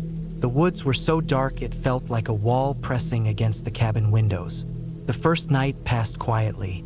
I slept lightly, waking every now and then to the sound of the cabin creaking or the generator humming outside. Around 3 in the morning, I turned the generator off because I didn't want it to run all night, and I lay in darkness until the morning light slowly came through the windows. The second day, I decided to hike a little deeper into the woods to explore. I packed some water, a knife, and a small flashlight just in case. I walked for hours under the tall pines, moving over soft needles, rocks, and fallen branches. I found a small stream about a mile away and followed it for a while. The air was fresh and cool, and I felt calm. When I returned to the cabin in the late afternoon, I was tired but satisfied. That night, however, something changed. After dinner, I shut off the generator early to save fuel and lay in bed in total darkness. The woods were quiet at first, but then I heard something. A steady crunch of footsteps on dry leaves outside. At first, I told myself it was just an animal. Maybe a deer, maybe a raccoon moving near the cabin. But the steps were slow, heavy, and steady, not quick or scattered like animals usually make. They moved closer, then paused. I lay there frozen, holding my breath, listening hard. The sound circled the cabin once, slow and deliberate, like someone walking around the walls. The steps stopped at the back of the cabin, and I felt my chest tighten. I didn't move. Minutes passed, and then nothing. The silence returned, but now it felt heavy and wrong. I stayed awake for hours that night, waiting, but I didn't hear anything else. In the morning, I walked around the cabin to check. The dirt and pine needles outside showed faint impressions of shoes near the back wall. Not clear prints, but enough to know it wasn't just an animal. My stomach sank. Someone had been there. I tried to stay calm. Maybe it was just a hunter passing by. Maybe someone had been lost in the woods and stumbled across the cabin. I told myself that, but deep down I felt uneasy. The cabin was far off the main road. Strangers didn't just walk here by accident. That day I stayed close to the cabin. I chopped more wood, kept the fire going, and checked my truck to make sure it was ready if I needed to leave quickly. The day felt long, and the silence of the woods no longer felt peaceful. It felt like someone might be out there watching. That night, I kept the generator on longer than usual because I didn't want to be in darkness. I sat at the table with the light humming above me, staring at the window. The woods outside were pitch black. Close to midnight, I turned the generator off again to save fuel. The second the light went out, I felt exposed. I lay in bed with my flashlight in hand, ears straining. Started again. Footsteps. Slow, steady, circling. This time they were clearer. Crunch, pause, crunch, pause. They moved around the cabin just as before. My pulse raced, and I could hear my own breathing. The steps stopped by the front door. I stared at the door in the dark, every muscle tense. The old wooden door had no strong lock, just a simple latch. I waited, barely breathing. For long minutes, nothing happened. Then the footsteps moved again, fading into the woods. I didn't sleep at all that night. I just lay there waiting for morning. When light finally came, I checked again. This time, there were clearer footprints in the dirt near the door. Shoes. Not boots, not bare feet, but shoes. I felt my stomach twist. Someone was coming here on purpose. I considered leaving right then. I packed some of my things back into the truck, but part of me wanted to hold out. I had planned to stay 3 nights, maybe 4, and I didn't want to feel like I was running. I convinced myself it might just be some local messing around, someone curious about the cabin. That evening, I kept the generator running again. I didn't want darkness. I also took the knife and kept it under the pillow of the bed. As the night dragged on, I fought to stay awake. Around 1 in the morning, the generator coughed and died. I hadn't filled it enough. The light snapped off, and I was thrown into total blackness. My flashlight was in my hand already, and I clicked it on, sweeping the weak beam across the small cabin. Almost right away, I heard it. Footsteps, but this time they were closer, slower, heavier. The crunch of weight on dry leaves, the faint shift of dirt. They stopped right outside the window.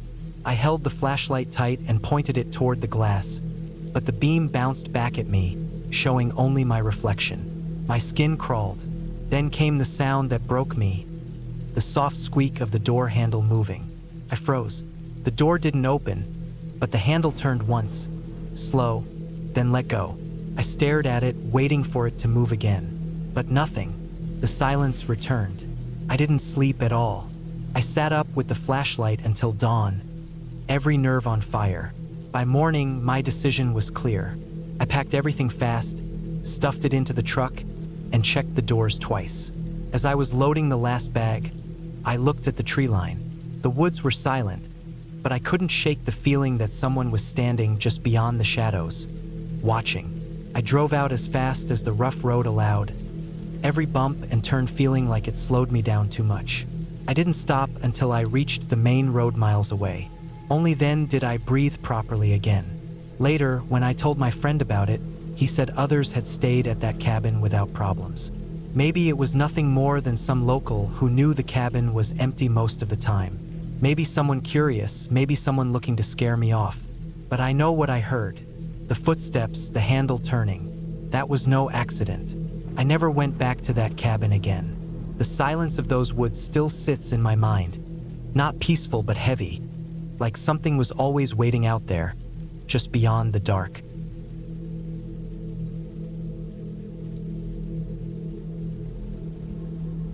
I had gone up to the cabin thinking the trip would be quiet, maybe even dull in a good way.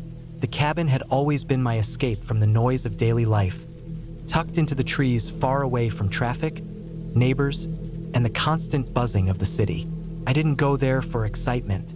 I went there because I liked the silence, the fresh air, and the way time seemed to slow down. I always thought of it as the one place where nothing unexpected ever happened. The drive up had been the same as always, long and steady on narrow roads, the trees getting denser the further I went. The last 10 miles were dirt and gravel, winding deeper into the forest, climbing slowly into the hills. My cabin sat alone off a small offshoot of the main track, just a single lane leading to a clearing barely large enough for the cabin itself and a patch of ground where I could park my truck. The place wasn't modern or fancy, just a small wooden structure built decades ago, with one bedroom, a kitchen, a living area, and a porch that looked out into nothing but forest. When I arrived, the air smelled of pine and damp earth. The cabin looked the same as I left it the last time. Quiet, weathered, but steady. I unloaded the truck, carried the boxes of food and water jugs inside, checked that the propane tank was full enough for the small stove and heater, and settled into what I thought would be a peaceful stay. The first day was calm. I swept the floors, opened the windows to let in fresh air, and sat on the porch listening to the woods. At night, I built a fire in the old wood stove and sat watching the flames until the room grew too warm. The silence was thick, broken only by the occasional snap of a branch outside.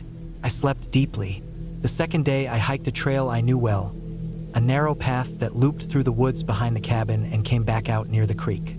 The forest was quiet that time of year, no campers or hunters around, only the rustle of small animals in the underbrush. I returned in the late afternoon, tired but calm, cooked a simple meal, and settled again into the stillness. It wasn't until the third day that I noticed something that unsettled me. I had been chopping wood near the shed when I saw it. Just a single boot print in the damp dirt by the side of the cabin. At first, I thought it might have been mine, but the tread didn't match my boots. My boots had a distinct wide pattern, but this one was narrower, the heel worn down more on one side. It wasn't fresh enough to be brand new, but it wasn't old either. The edges were still sharp in the dirt, like it had been made maybe a day ago. I stood there staring at it longer than I should have, axe still in my hand, the sound of the forest suddenly pressing in around me. The cabin was supposed to be isolated. The nearest house was miles away. I had not seen a single car or person since leaving the paved road. There should not have been any footprints by my cabin. I walked slowly around the place, checking the ground. On the far side, near the tree line, I found another faint impression. Then another. It looked like someone had walked around the cabin, close to the wall, maybe even looking in the windows. The prints led back toward the woods and disappeared into the thicker ground cover where the pine needles hid everything. I tried to tell myself it was nothing. Maybe some hunter had wandered too close. Maybe it was old and I just hadn't noticed it before. But my stomach stayed tight as I went back inside and shut the door. That night I couldn't relax. Every small sound outside felt louder. A branch snapping, the wind shifting through the trees, the distant call of an animal. All of it made me freeze. I kept glancing toward the windows, the dark glass like black mirrors reflecting the dim light inside. At one point I thought I heard something soft on the porch, the faint creak of the old boards. But when I strained my ears, the sound faded. I slept poorly. The next morning I checked again.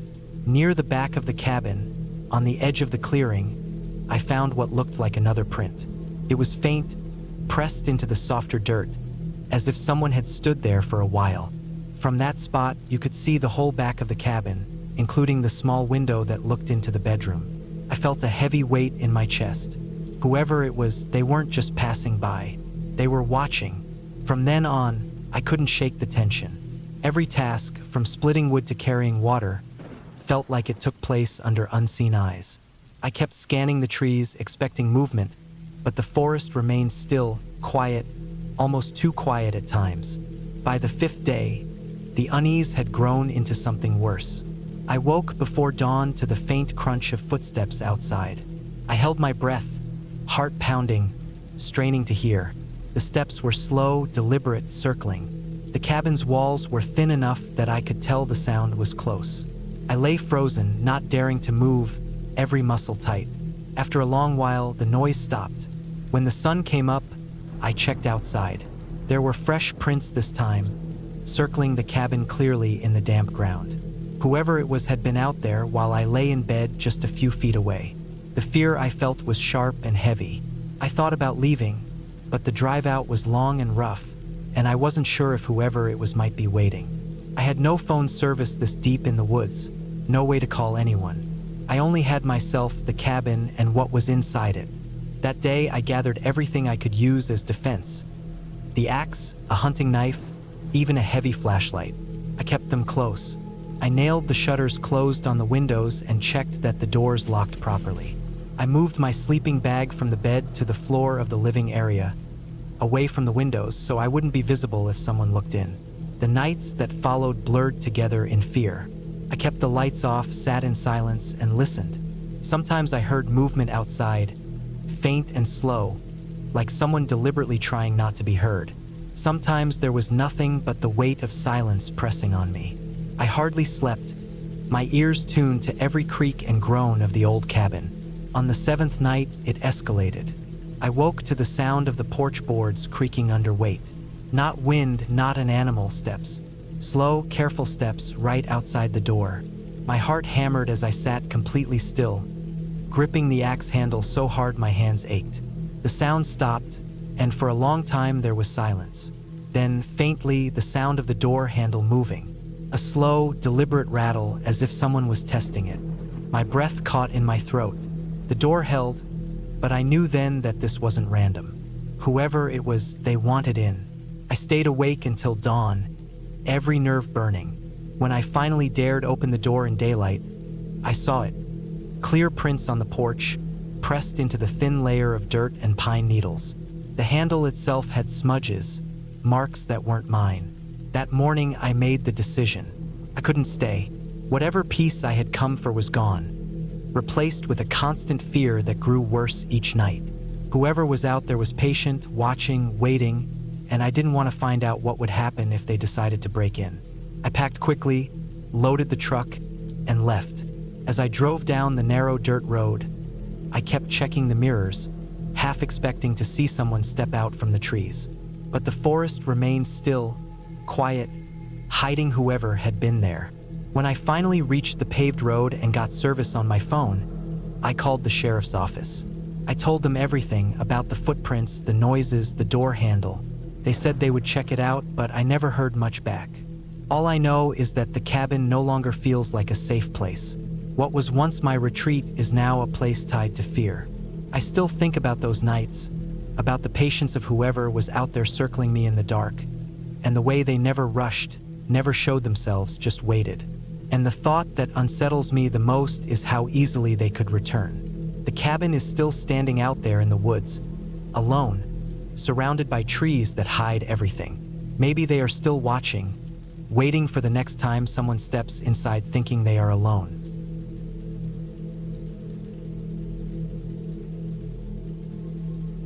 I arrived at the cabin in the late afternoon, just before the sun began to dip behind the tall trees that surrounded the clearing. The cabin sat alone at the end of a narrow dirt road that was so overgrown with weeds and brush that it seemed like no one had driven down it in years. My tires crunched over the stones, and I could feel every bump through the steering wheel. The road wound through dense forest, and when I finally saw the small wooden building appear between the trees, I felt both relief and unease. It looked exactly like what you would imagine an old hunting cabin to look like. Small, weathered wood, a tin roof with rust streaks running down the sides, and a porch that sagged slightly under its own weight. I stepped out of the car, stretched my legs, and listened. The woods were quiet, almost too quiet. The air smelled heavy with pine and damp soil. A crow flew overhead and landed in a nearby tree, letting out a loud caw that echoed longer than it should have. For a moment, I just stood there, listening to the stillness. No other voices, no other sounds of life, just the creak of the trees swaying slowly in the evening breeze. I walked up to the cabin and unlocked the door with the key I had been given. The door stuck halfway, and I had to shoulder it open. Inside, the air was stale, like it hadn't been opened in months. Dust floated in the beam of sunlight that cut through a crack in the curtain. The cabin was one room with a small kitchen area against the far wall, a wood stove in the corner, and a bed pushed against the other side. A single table with 2 chairs sat in the middle, and a stack of chopped wood leaned against the wall beside the stove. It was simple, but I had expected that. This trip was supposed to be about getting away from everything for a few days, shutting out noise and people and letting myself be alone with nothing but the woods. I carried my bag inside, set it on the bed, and looked around more carefully. The windows were small and dusty, but you could still see out into the tree line. The glass was old and wavy, making the forest outside look slightly distorted. There was no electricity, just a lantern on the table, and no running water except for a pump outside. I had packed my own supplies, water jugs, food, matches, a flashlight, and a sleeping bag. I thought I was prepared, but I didn't realize then how long the nights would feel out here. That first night passed quietly. I cooked a simple meal on the small propane stove I had brought, ate while the lantern flickered on the table, and then sat listening to the sounds outside. The woods creaked and shifted, branches snapping in the distance, but I told myself it was just animals. After a while, I crawled into bed, pulling the old blanket tight around me. I fell asleep to the sound of wind brushing against the walls. The next day, I decided to explore. The forest around the cabin was thick and old, with huge trees that blocked out most of the sky. The ground was uneven, covered in roots and fallen branches. I walked for hours, following deer trails and climbing over mossy rocks. At one point, I found an old fence, half broken and swallowed by vines. It looked like it hadn't been touched in decades. I followed it for a while until it disappeared into the trees. There was a strange quietness to the woods, like the animals avoided this place. I didn't see a single deer or rabbit the entire time, only a few birds that darted away when I got too close. By the time I made it back to the cabin, the sun was already dipping low again. The air turned cooler quickly once the light started to fade. I lit the lantern and set it on the table, then sat in the chair listening. The woods were alive with faint noises, snapping twigs, rustling leaves, but again, no signs of larger animals. Just the constant feeling of being watched, though I couldn't see anyone. I told myself it was just because I was alone, my mind filling the silence with things that weren't there. Still, when I went to bed that night, I locked the door and shoved a chair under the handle, just in case. That was the night I heard the footsteps. It was sometime after midnight when I woke. The lantern had burned out, and the cabin was dark, with only the faint light of the moon leaking through the cracks in the curtains. I lay there, half asleep, listening to the silence, when I heard its slow, deliberate crunching outside. Not the quick steps of an animal, but heavy, careful ones. They circled the cabin, stopping near the porch, then moving around toward the back. I held my breath, my heart pounding so hard it felt like it would shake the bed. The steps paused again right by the window. I could almost feel someone standing there, staring in. I didn't move. I just stayed under the blanket, staring at the dark ceiling, waiting. After what felt like hours, the sound faded. I stayed awake the rest of the night, every creak of the wood making me flinch. The next morning, I forced myself to go outside and look. The ground around the cabin was soft from the damp air, and I could see them, prints in the dirt. They were boot prints, clear as day. Someone had walked around the cabin during the night. Someone had been right outside my window. I told myself maybe it was an old hunter passing through, or someone checking the place out, but I knew that didn't make sense. The cabin was deep in the woods, far off the main road. You had to know where it was to find it. And whoever it was, they didn't knock, they didn't call out, they just circled silently in the dark. That day, I stayed close to the cabin. I kept checking the tree line, watching for movement. Nothing came. By evening, I had almost convinced myself it was my imagination. I even started to believe maybe the prints had been mine from earlier, even though I knew I hadn't walked there. But when night fell again, the fear returned. I locked the door, set the chair under the handle again, and sat awake with the lantern burning low. Every sound outside seemed louder now, like the woods were pressing closer against the walls. And again, just past midnight, I heard it, the slow crunch of boots on dirt. They circled again, closer this time. I heard the boards of the porch creak, the weight of someone stepping onto it, then soft pressure on the door. Not knocking, not rattling, just testing. The handle turned gently, but the chair held it shut. I sat frozen in the chair, gripping the flashlight in my hand, not daring to breathe. The handle stopped moving. Silence. Then the steps moved away, fading into the woods. I didn't sleep at all that night.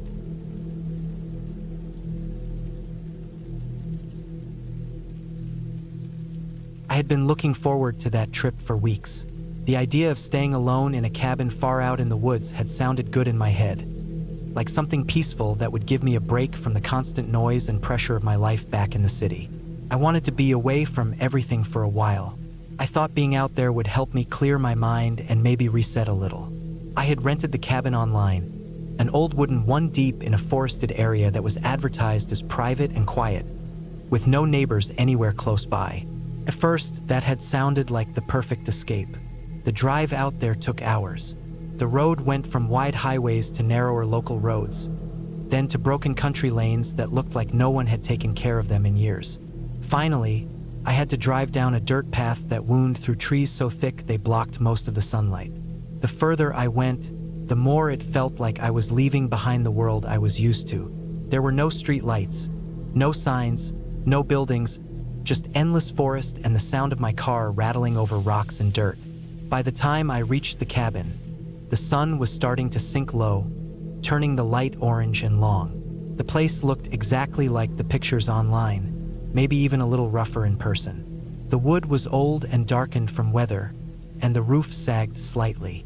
A narrow porch wrapped around the front, and there were 2 steps leading up to it. The door was heavy, with a rusty handle that squeaked when I tried it. Inside, the air smelled like old wood, dust, and something faintly damp, like it had been closed up too long. The cabin wasn't big.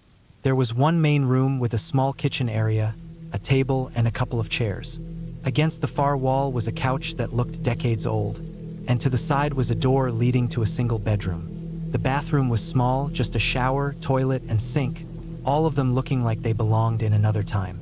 It was exactly what I thought I wanted, basic, simple, far from everything. But standing there alone, I felt a small flicker of unease. It wasn't anything specific, just the strangeness of being so far away from anyone else. The silence pressed in heavy, broken only by the wind moving through the trees and the creaks of the cabin settling. I unloaded my stuff from the car, stacking it near the couch. I had brought food, water, some tools, and a few other basics. The rental listing had mentioned that the cabin had power but no internet or cell service. When I tried my phone, I saw it was completely dead in terms of reception. I knew that before coming, but it felt different now, standing in a place where I really couldn't reach anyone. The first night was fine. I cooked some food on the small stove, sat at the table, and listened to the forest outside. The quiet was so complete it felt strange at first, but after a while I started to get used to it. When I went to bed, the mattress was lumpy, but I was tired enough not to care. The first odd thing happened the next morning. I had gone outside early to walk around the cabin, just to look at the area in daylight. The forest stretched in every direction, thick with tall trees and undergrowth. The dirt path I had driven in on wound back into the distance, but from where I stood, the cabin felt completely surrounded by wilderness. When I circled to the back of the cabin, I saw something that made me stop. There were footprints in the dirt, not mine. They weren't fresh, but they weren't old either. The ground was a little damp from rain earlier in the week, and the prints were clear. They circled around the back of the cabin and disappeared into the trees. At first, I thought maybe they had been left by someone who did maintenance here, or maybe a hunter passing through. But the more I looked at them, the more I realized how close they came to the cabin walls, almost right up to the windows. Whoever had been there had walked close, maybe even stopped to look inside. I tried to brush it off. The place wasn't mine after all. People probably came by sometimes. Still, it stayed in my head the whole morning. I spent that day trying to relax, reading a book I brought, walking a little into the woods, and cooking again in the evening. But when it got dark, the unease returned. The trees outside seemed like a wall, and the noises of the forest felt sharper in the silence. I locked the door, even though I doubted anyone would come. The windows didn't have proper locks, just old latches, and they rattled slightly in the wind. That night, I had a hard time sleeping. I kept thinking about the footprints. At some point in the early hours, I thought I heard something outside, like a light crunch of movement in the dirt or leaves. I sat up in bed, listening hard. The cabin was so still that any sound stood out. But after a long stretch, I didn't hear anything else, and eventually I fell back asleep. The next morning, I went outside to check. At first, I didn't see anything unusual. Then, near the edge of the porch, I saw a mark in the dirt. It wasn't clear enough to say it was a footprint, but it looked like something heavy had pressed down there. The soil was disturbed in a way that didn't look natural. I told myself it was just an animal. There were plenty of deer, maybe even bears out here. But when I went around to the side of the cabin, I froze. One of the windows had a smudge on it about head height, a mark that looked like it could have been left by a hand pressing against the glass. The rest of the day, I couldn't relax. I kept looking toward the trees, scanning for movement. The silence no longer felt peaceful. It felt like something was waiting out there. I thought about leaving, but the drive back was long, and I had already paid for the cabin. Besides, I kept second-guessing myself. Maybe I was overreacting. Maybe the smudge had been there before I arrived. Maybe I was just letting my imagination run wild because I wasn't used to being alone this far out. That night, though, everything changed. I had gone to bed again, leaving the small lamp on in the main room. The forest outside was black, the kind of darkness where you couldn't see more than a foot beyond the glass. I had just started to drift off when I heard it. A clear sound of footsteps outside, not animals. Heavy, steady, slow steps circling the cabin. I lay completely still, my heart pounding so hard it felt like it was shaking the mattress. The steps moved from one side of the cabin to the other, pausing every so often, like whoever it was stopped to listen. I couldn't breathe properly. Every instinct told me not to move, not to make a sound. The steps came closer, right up to the porch. The old boards creaked under the weight. Whoever it was stood right outside the door. For a long moment, there was only silence. Then, a faint rattle at the handle. Someone was trying the door. I had locked it, but the old wood and rusty metal didn't feel like much protection. I lay there frozen, every muscle tense, waiting. The rattling stopped. The boards creaked again, slowly, as if the person was moving along the porch toward the window. I stared at the wall, afraid to turn my head. I thought I heard the faintest scrape against the glass. Then silence again. I don't know how long I stayed awake, waiting, listening. At some point, the sounds faded, and I didn't hear anything else. But I didn't sleep for the rest of the night. I just lay there, gripping the blanket, listening for the smallest noise. When the sun finally came up, I forced myself to get up and check outside. My stomach dropped as soon as I stepped onto the porch. Clear footprints, fresh in the dirt, circled the cabin. They were deep and sharp, left by boots. There was no mistaking it now. Someone had been out there, walking around the cabin in the middle of the night. I knew then I couldn't stay. I packed my things fast, throwing them into the car. My hands shook as I worked, glancing constantly at the trees. The forest seemed too quiet, like it was holding its breath. When I got in the car and turned the key, the engine sputtered but didn't catch. I tried again. Nothing. My chest tightened. I tried a third time, pumping the gas, but the car stayed dead. Panic set in hard. The car had worked fine coming here. I popped the hood, though I didn't know much about engines. When I looked inside, my blood ran cold. The wires had been cut. Someone had been under the hood and sliced through them clean. That was when it hit me in full. Whoever had been outside the cabin at night wasn't just wandering through. They had been watching me, waiting. They had disabled my car so I couldn't leave. I slammed the hood shut, looking around wildly. The forest pressed in on all sides, silent and endless. I didn't know where the nearest house was. I didn't know if I could make it down the dirt road on foot before dark. All I knew was that someone was out there, and they didn't want me to leave.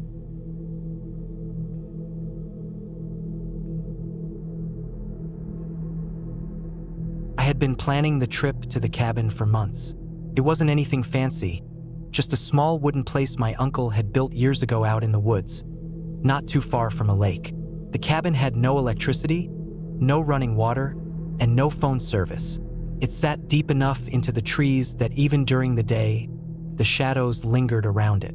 I had been there before a few times, but never alone. This time I wanted to be alone. I wanted space to think, quiet from everything in my life. I thought being away from people, traffic, and noise would calm me down. I thought isolation would feel like relief. The drive out there had been long. I left early in the morning while the streets were still quiet. At first, it was paved roads, but after about 2 hours, it turned into cracked asphalt, then gravel, then eventually dirt roads. The trees grew thicker the farther I went. Pine needles covered the ground on both sides, and the tall trunks looked like they were crowding in closer the deeper I drove. I had a small backpack with food, a heavy flashlight, spare batteries, a knife, a lighter, and some canned goods. I also carried a sleeping bag and a small axe in case I needed to cut wood. I wasn't planning to stay long, just 2 nights, maybe 3. By the time I reached the cabin, the sun was still up, but light was already dim under the trees. The cabin looked the same as I remembered. It was just one floor, dark brown wood, a slanted tin roof with rust streaks, and a little porch with 2 steps leading up. There was an old wooden door with a latch and a single square window on the front. The window had no glass, just a wooden shutter that could be pulled closed from the inside. The porch creaked when I stepped onto it.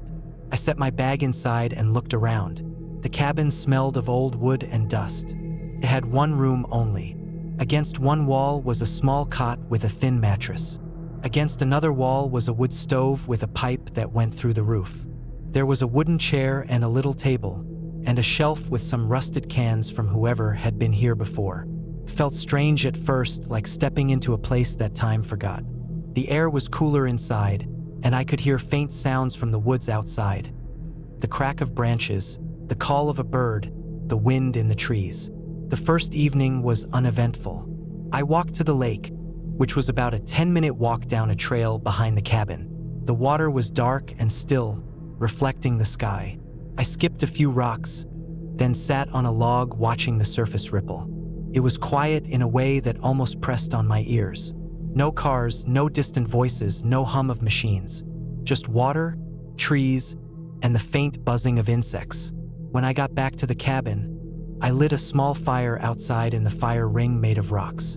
I cooked one of my cans of beans over it and ate straight from the tin. As the sun lowered, the shadows spread through the trees and swallowed the cabin. When darkness finally came, it was absolute. No streetlights, no house lights, not even the faint glow of a distant town. Just blackness, broken only by my fire and the weak beam of my flashlight. That first night, I laid in the cot with my sleeping bag pulled tight. The forest was alive with sounds. Crickets, the occasional hoot of an owl, the rustle of something moving through leaves. I had heard these sounds before when I came here with others, but being alone made every noise sharper. I kept thinking about the fact that there was nothing between me and whatever moved outside except thin wooden walls. The cabin suddenly felt very small. At some point, I fell asleep, but it was light sleep, broken by waking up again and again. Around what I guessed was 2 or 3 in the morning, I woke to a different kind of sound. A crunch of footsteps on the gravel outside. Slow, measured, not like an animal rushing through. My heart thudded as I lay still, holding my breath. The steps crunched closer, circled part of the cabin, then stopped.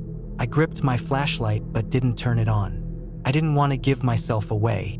After what felt like forever, I heard the steps move away, fading, then silence. I didn't sleep much after that. My body stayed tense, ears straining for every noise. When morning light finally came through the cracks in the walls, I felt exhausted. I stepped outside carefully, scanning the ground. At first, I didn't see anything. Then, near the edge of the trees, I noticed impressions in the dirt. Boot prints, clear as day. They weren't mine. They were bigger, heavier. Someone had walked around the cabin while I was inside. My stomach knotted. The cabin was miles from the nearest house. Nobody should have been out there. I tried to tell myself it could have been hunters or hikers or someone just passing through. But the prints came right up to the cabin and circled it. Whoever it was had stopped at my door. The second day, I tried to ignore it. I told myself I came here to be alone, so I should just focus on that. I chopped some wood with the axe, gathered water from the lake, and tried to calm down. Still, the unease stayed with me. Every sound from the forest put me on edge. I kept checking the tree line, expecting to see someone standing there, watching. That night, I made sure the shutter was closed over the window. I latched the door even though the latch was just a simple hook. I laid down again, but my mind wouldn't rest. Hours passed as I stared into the dark, listening. Then it happened again. Footsteps. This time they came earlier, not so deep into the night. I heard them crunch slow, deliberate, right up to the porch. I could hear the boards of the porch groan under weight. Then silence. I gripped the knife I kept beside me. My chest was tight, my breathing shallow. I waited, every muscle frozen. After several minutes, the sound came again. Slow steps moving off, fading into the woods. By morning, I felt worse than before. My nerves were shot. I stepped outside, and once again, I found prints. Fresh ones. Right up on the porch this time. That was when I knew for certain whoever it was wasn't just passing by. They were coming back. The third day, I couldn't relax at all. I kept scanning the trees, gripping the axe, my ears straining for movement. I debated packing up and leaving, but the problem was the dirt road was long and narrow. If someone was watching me, they could easily follow. Worse, I couldn't shake the feeling they were waiting for me to leave the cabin. That night was the worst. I barely breathed as I sat inside with the flashlight off, knife in hand, back against the wall. Sure enough, the steps came, but this time they didn't just circle. They stopped at the door. The latch rattled softly, like fingers testing it. My heart pounded so hard I thought it would give me away. I gripped the knife so tight my hand hurt. The latch rattled again, harder this time. The thin wood of the door creaked. Then silence. I waited, barely breathing. Then came the slow retreat of steps. By dawn, I knew I couldn't stay another night. I packed my bag as quickly as I could, shoving everything inside. My only thought was getting back to my truck and out of those woods. When I stepped onto the porch, I froze. On the dirt just a few feet from the steps, words had been scratched into the ground with a stick or boot heel. Tomorrow. I didn't waste another second. I bolted to my truck, heart hammering, eyes darting at the trees the whole way. I threw my bag inside and started the engine. the roar breaking the morning silence. I sped down the dirt road, gravel spitting under my tires, not looking back. I didn't stop until I hit the paved road. Even then, I kept glancing in the mirror, expecting to see someone following. I never went back to that cabin again. And to this day, I don't know who was out there. But I know one thing for certain. If I had stayed one more night like the message said, I wouldn't be here to tell this story.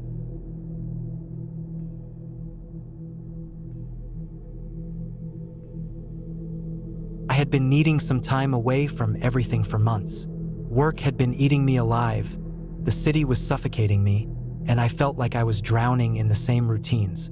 A friend of mine had once mentioned a small cabin his uncle owned, tucked deep in the woods near a lake, and when the chance came to borrow it for a week, I didn't hesitate. I pictured silence, no phone buzzing, no crowded streets, just me, the trees, and the sound of water. That's what I thought I was heading into. The drive there was long, a full day behind the wheel, and by the time I got to the small dirt road that wound down to the cabin, the sun was already starting to dip behind the hills. The dirt road was rough and narrow, branches scraping against the sides of my car as I eased my way forward. The forest swallowed the road after a while, tall dark pines standing so close together it looked like walls of wood on both sides. When I finally saw the cabin, it looked almost too quiet, almost forgotten. The cabin sat a little back from the lake, small, with weathered wood and a tin roof that looked like it had seen better days. The porch sagged slightly at one end, and the windows reflected the last streaks of daylight. I carried my bags inside and found it simple but livable. A small kitchen with an old stove, a main room with a wood stove and a table, one bedroom, and a bathroom with a pump that ran on the well outside. There was electricity, but no internet or phone service, which I knew before I came, but the silence of it still hit me when I set my phone on the table and saw the empty bars. I unpacked, lit a few lamps, and sat on the porch for a while, listening to the lake water lap gently against the shore. The air smelled damp and earthy, filled with pine and the faint rot of fallen leaves. For the first time in a long time, I felt calm. I thought I would sleep better than I had in weeks. That first night was fine. The cabin creaked the way old wooden places do, but nothing unusual. The forest was alive with small noises, crickets, frogs, and the occasional splash in the lake. I drifted off on the stiff bed, listening to those sounds, not thinking about work or the city. The second day, I spent walking the edge of the lake and exploring a little of the forest. I noticed how quickly the trees closed in, how the canopy shut out most of the light, making the woods feel darker than they should have even at noon. The ground was soft and damp, covered with a thick carpet of pine needles. I followed a rough path for a while until it just vanished into the undergrowth. The forest seemed endless. There was a feeling to it I couldn't quite explain. It was quiet in a way that felt too heavy, as if the trees were pressing in on me. I told myself it was just because I wasn't used to being away from noise. When I got back to the cabin that afternoon, I noticed something odd, a set of footprints in the soft dirt near the back of the cabin. They weren't mine, and they weren't from the previous day. They looked fresh. At first I thought maybe a hunter or fisherman had come by, but the prints circled around the cabin, as if someone had walked slowly around it, looking. That unsettled me. I looked out toward the trees, half expecting to see someone standing there, but there was nothing. That night I locked the door, even though I hadn't the first night. I told myself it was just caution, but when I lay in bed, I thought about those footprints circling the cabin, and I felt less relaxed than I had before. On the third day, the weather shifted. The sky went gray, and a steady drizzle set in. I stayed mostly inside, reading an old book I had brought and listening to the rain on the roof. Around mid-afternoon, I heard a noise outside, like a branch snapping. I got up, looked out the window, and thought I saw movement in the trees. Something pale, moving quick between the trunks. I stood there for a long time, staring, but I didn't see it again. That evening, I walked down to the lake to clear my head. The rain had stopped, but the air was damp and heavy. The water was flat and gray. That's when I saw it again. On the far side of the lake, standing just at the edge of the trees, was a person. Too far to see details, but clearly someone. They stood still, watching, I felt a shiver go up my spine. I raised my hand, almost out of habit, like a wave, but the figure didn't move. After a few moments, I turned and walked back to the cabin, trying not to look back. I locked the door again that night and pushed a chair up under the handle. I lay awake for a long time, listening. I heard small noises outside, faint crunches of footsteps, maybe animals. I told myself it was animals. But once, near midnight, there was a slow dragging sound along the side of the cabin wall, moving from the back corner to the front. It stopped right outside the window near the bed. I didn't move. I didn't breathe. After a long time, it was gone. The next morning, I checked outside. No footprints this time, just wet ground from the rain. But the dirt under the window was disturbed, as if something had been dragged through it. That day, I considered leaving, packing up and driving back to town. But I told myself I was being paranoid. Maybe there were hunters in the area, maybe someone camping nearby. I stayed. That afternoon, I went to the shed behind the cabin to get more firewood. The shed was old, musty, full of tools. When I stepped inside, I noticed something that froze me. On the workbench was a small pile of items that weren't mine. A lighter, a half-empty water bottle, a torn piece of cloth. None of them had been there before. I knew because I had looked in the shed the first day. Someone had been inside. That night was worse. I barely slept. Every creak of the wood, every gust of wind outside made me tense. Around 2 a.m., I heard a sound that was not the forest, not the wind. A slow, steady scrape at the door, like metal against wood. It went on for several minutes, then stopped. I gripped the heavy flashlight I had brought and sat there in the dark, my heart pounding so loud I thought it would give me away. Eventually, it was quiet again. The next morning, I walked the area around the cabin. I didn't find footprints, but I felt watched the whole time. Every time I glanced at the trees, I thought I saw something shift, just out of sight. On the 5th day, I knew for certain I wasn't alone. I had gone down to the lake again, and in the mud near the water were clear prints of boots, fresh, deep, and next to them, the remains of a small fire, still damp from the rain but recent. Whoever it was had been camping right there, across the lake, watching me. I spent the rest of that day barricading the door better, moving furniture in front of it, checking the windows. I kept the hatchet from the shed close by. I didn't feel safe anymore, not even in daylight. That night, I barely slept again. The noises came back, footsteps circling the cabin. A faint tapping at the window, deliberate, slow. My chest tightened with fear. I sat there in the dark, gripping the hatchet, waiting for something to happen. But nothing came through. Not yet. By the 6th day, I was done. I packed my bags, ready to leave. But when I got to my car, my stomach dropped. One of the tires was slashed, the rubber shredded. I knew it hadn't been like that before. Someone didn't want me leaving. Panic set in hard. I went back inside, locked the door again, and sat there trying to think. No phone service. The nearest town was miles away. If I tried to walk, I'd be in the woods, vulnerable. I decided to wait until daylight, then head out on foot. That night was the worst of all. I knew whoever it was would know I was trapped. The noises started earlier, just after dark. Soft steps circling, then heavier footsteps on the porch, then a rattle at the door. I held my breath, clutching the hatchet so hard my hand cramped. Hours passed like that. The noises never stopped. Sometimes silence, then sudden knocks at the wall, or a scrape across the window. Once, the door handle turned slowly, the chair under it shaking. I stayed frozen, waiting for it to burst open, but it held. When the first light of dawn came, the noises stopped. The forest went quiet again, like nothing had happened. I knew I couldn't stay. I took only what I could carry, slung my bag over my shoulder, and started walking fast down the dirt road. My heart hammered in my chest with every step. I kept glancing behind me, expecting to see someone following. For miles, the forest was silent except for my own footsteps. Finally, late that afternoon, I heard the faint hum of a car. When I reached the paved road, a truck came by and I flagged it down. The The driver looked at me like I was half crazy, soaked in sweat, dirt on my clothes, gripping the hatchet in my hand. He gave me a ride to town, and from there I found the police. When we went back to the cabin with them, the place was empty, but there were signs, footprints, clear as day, circling the cabin. A rough camp spot near the lake with food wrappers and a tarp.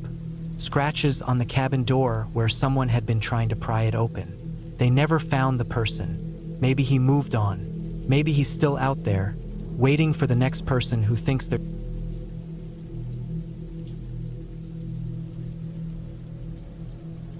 I will start from the very beginning because to me, the fear I felt out there was not just about one moment. It built slowly, piece by piece, until it became unbearable.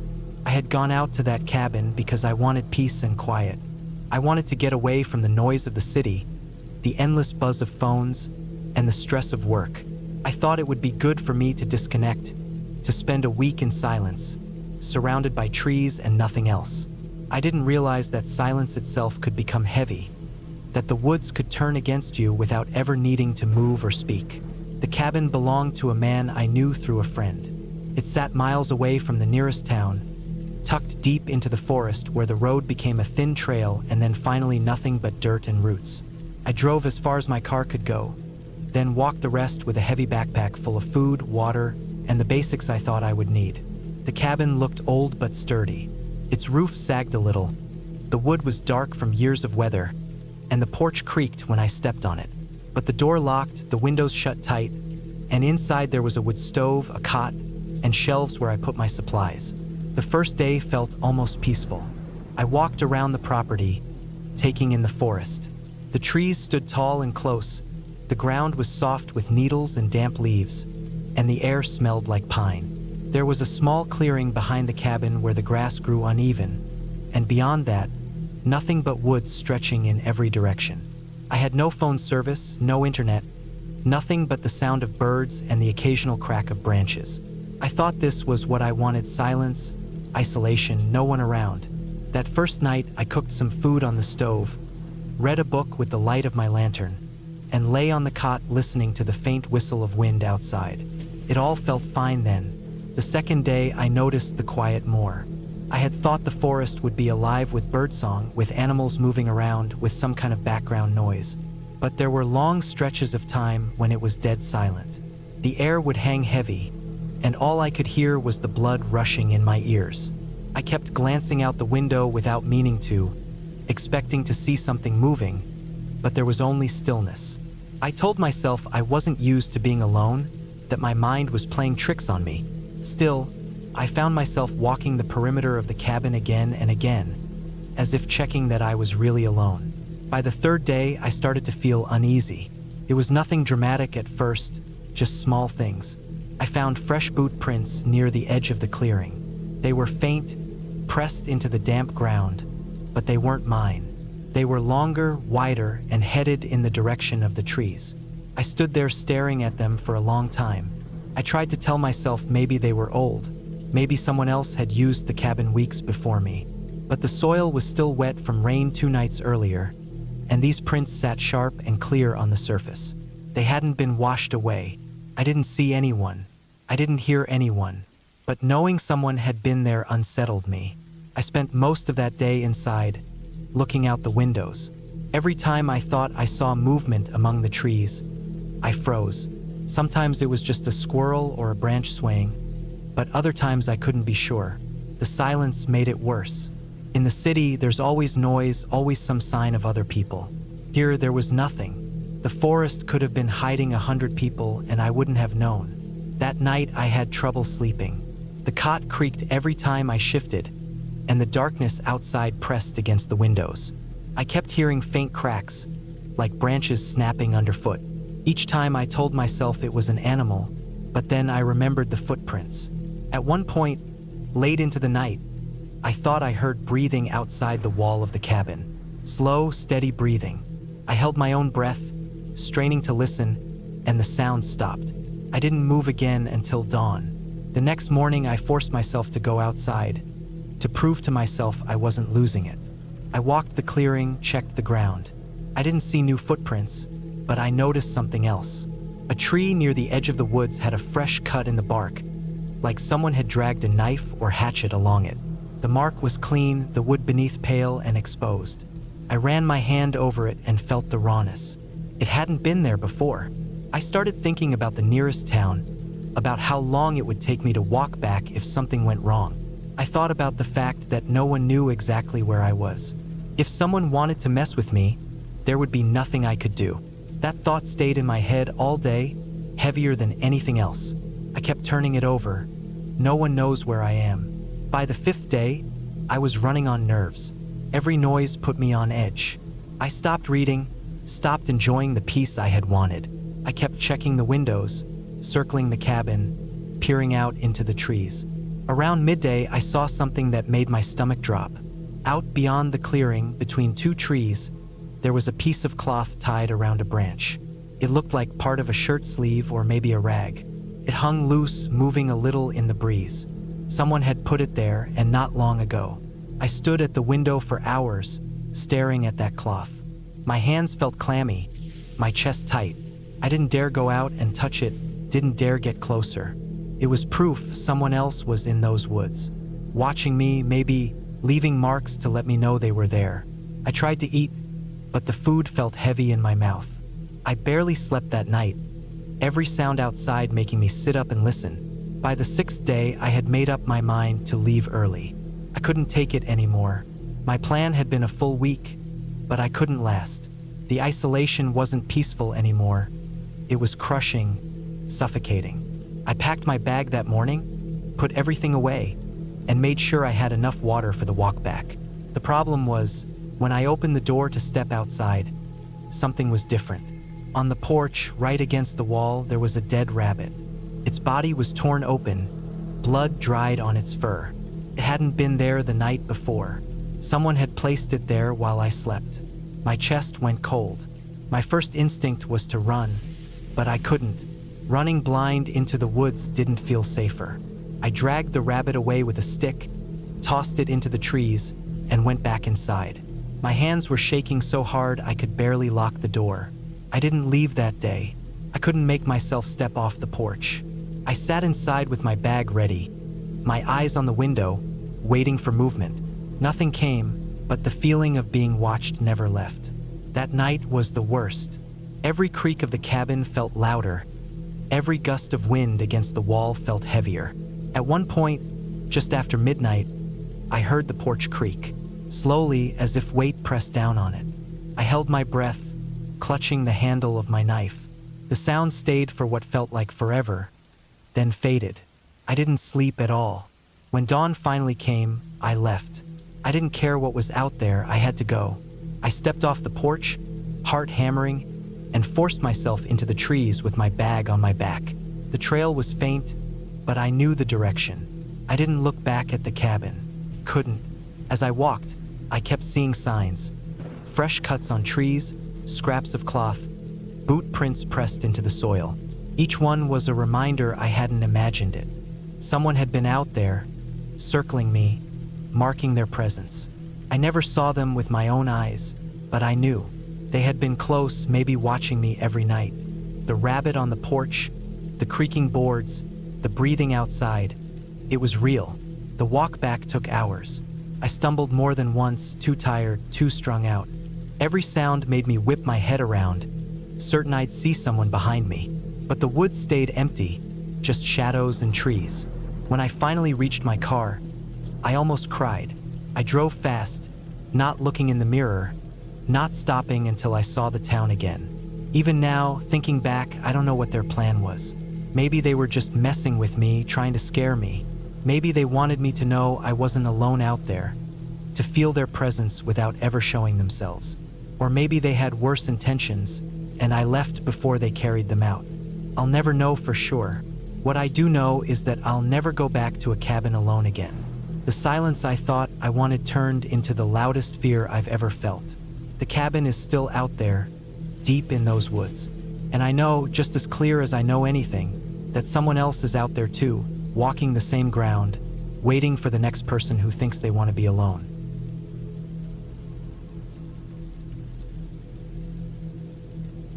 I had been looking forward to a few days of quiet more than anything else. Work had worn me down, the noise of the city had started to grind on me, and I wanted to be somewhere still, where I could hear the wind in the trees instead of horns and engines. A friend had mentioned a cabin deep in the woods that belonged to someone in his family, and after a few quick arrangements, I got the keys and the directions. The cabin was in a remote area, tucked away past long stretches of forest road. I drove for hours until the paved streets turned to gravel, then gravel to dirt. My phone had lost signal long before I even made it halfway. I wasn't too worried about that. I had packed enough supplies for a week. Food, water, fuel, a first aid kit, extra clothes, a flashlight, spare batteries, and a small propane heater in case the weather turned cold at night. When I finally pulled up in front of the cabin, I was relieved just to shut the engine off and hear nothing but the still air around me. The place looked like something out of a postcard. An old wooden structure, weathered and a bit slanted, with a porch that creaked under my boots when I stepped onto it. The cabin was surrounded by thick trees on all sides, their branches reaching over like arms, blotting out much of the late afternoon sun. Inside, the cabin was basic. A small kitchen with a rusty sink, a wood-burning stove, a table with 2 chairs, and a narrow cot in the corner with a lumpy mattress. There was no electricity, no running water. A lantern hung on a nail by the door, and shelves along the wall held a few old pots and pans, dusty and dented. The air smelled faintly of damp wood and something metallic, like rust. It wasn't fancy, but it was exactly what I had come for. I unloaded my supplies, stacked the food neatly on the shelves, and set up my sleeping bag on top of the cot. The silence was almost heavy, but it was comforting at first. I could hear the occasional rustle of leaves outside, or the distant crack of a branch as something small moved through the underbrush. The first evening passed easily. I made a simple dinner with canned beans and bread, lit the lantern, and sat at the table to eat. The light flickered and threw shadows against the walls. After cleaning up, I stepped outside. The night was already deep and black, the forest swallowing every bit of light. When I looked up, the sky was scattered with more stars than I'd seen in years. I slept well that night, wrapped in my sleeping bag, the faint smell of wood smoke in the air from the small fire I had kept burning in the stove. The next morning, I decided to hike a little deeper into the woods. I carried a backpack with water and a snack, marked my trail with small breaks in the brush so I wouldn't get lost, and wandered along a game path. The woods were quiet, the kind of quiet that made every sound, your own breathing, the crunch of your boots on leaves, the snap of a twig feel too loud. I spotted deer tracks in the mud and once saw the flash of a white tail disappearing between the trees. After a few hours, I circled back and returned to the cabin. It was just as I had left it. I made lunch, read from a book I had brought, and dozed in the chair on the porch for a while. Everything felt calm.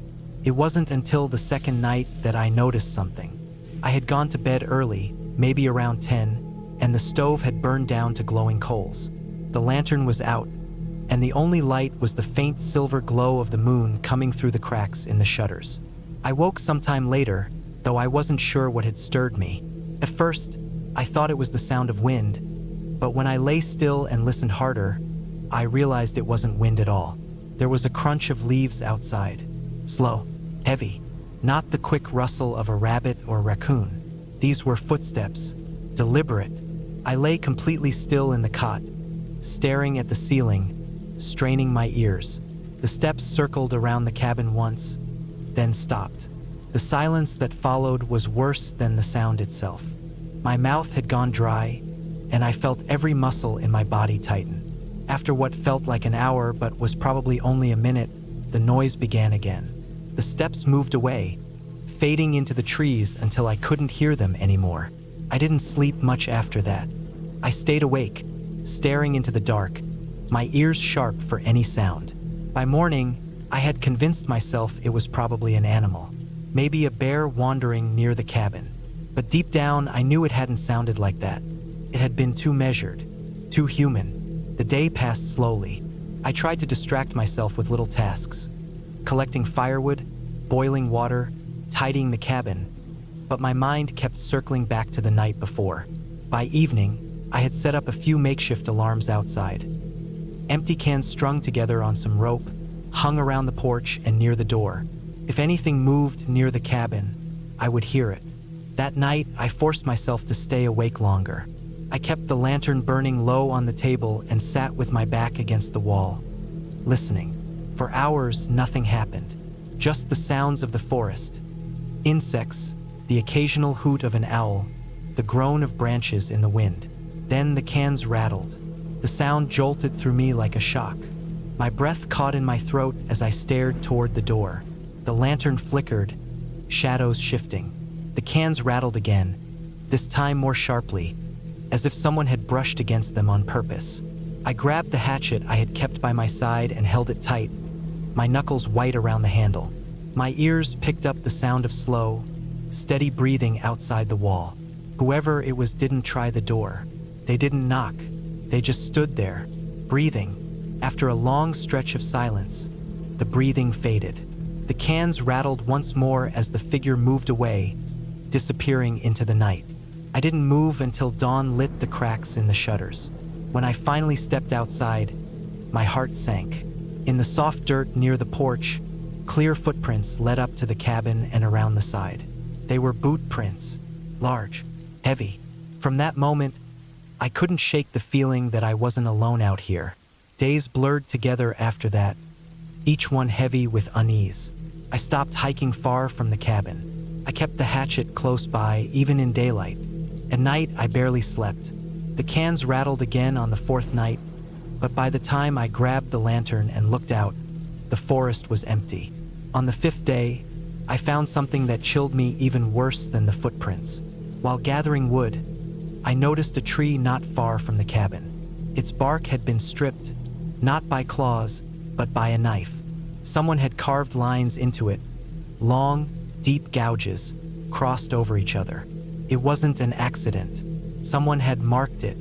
The thought that I was being watched made my skin crawl. Whoever was out there, they knew I was here. They had been close enough to carve into that tree without me noticing. I wanted to leave, but the dirt road stretched for miles, and my car was the only way out. If someone was waiting, they could easily catch me between the cabin and the road. The thought of being exposed on that stretch froze me in place. So I stayed. The nights grew worse. The sounds outside became more frequent. Footsteps, rattling cans, the scrape of something against the wall.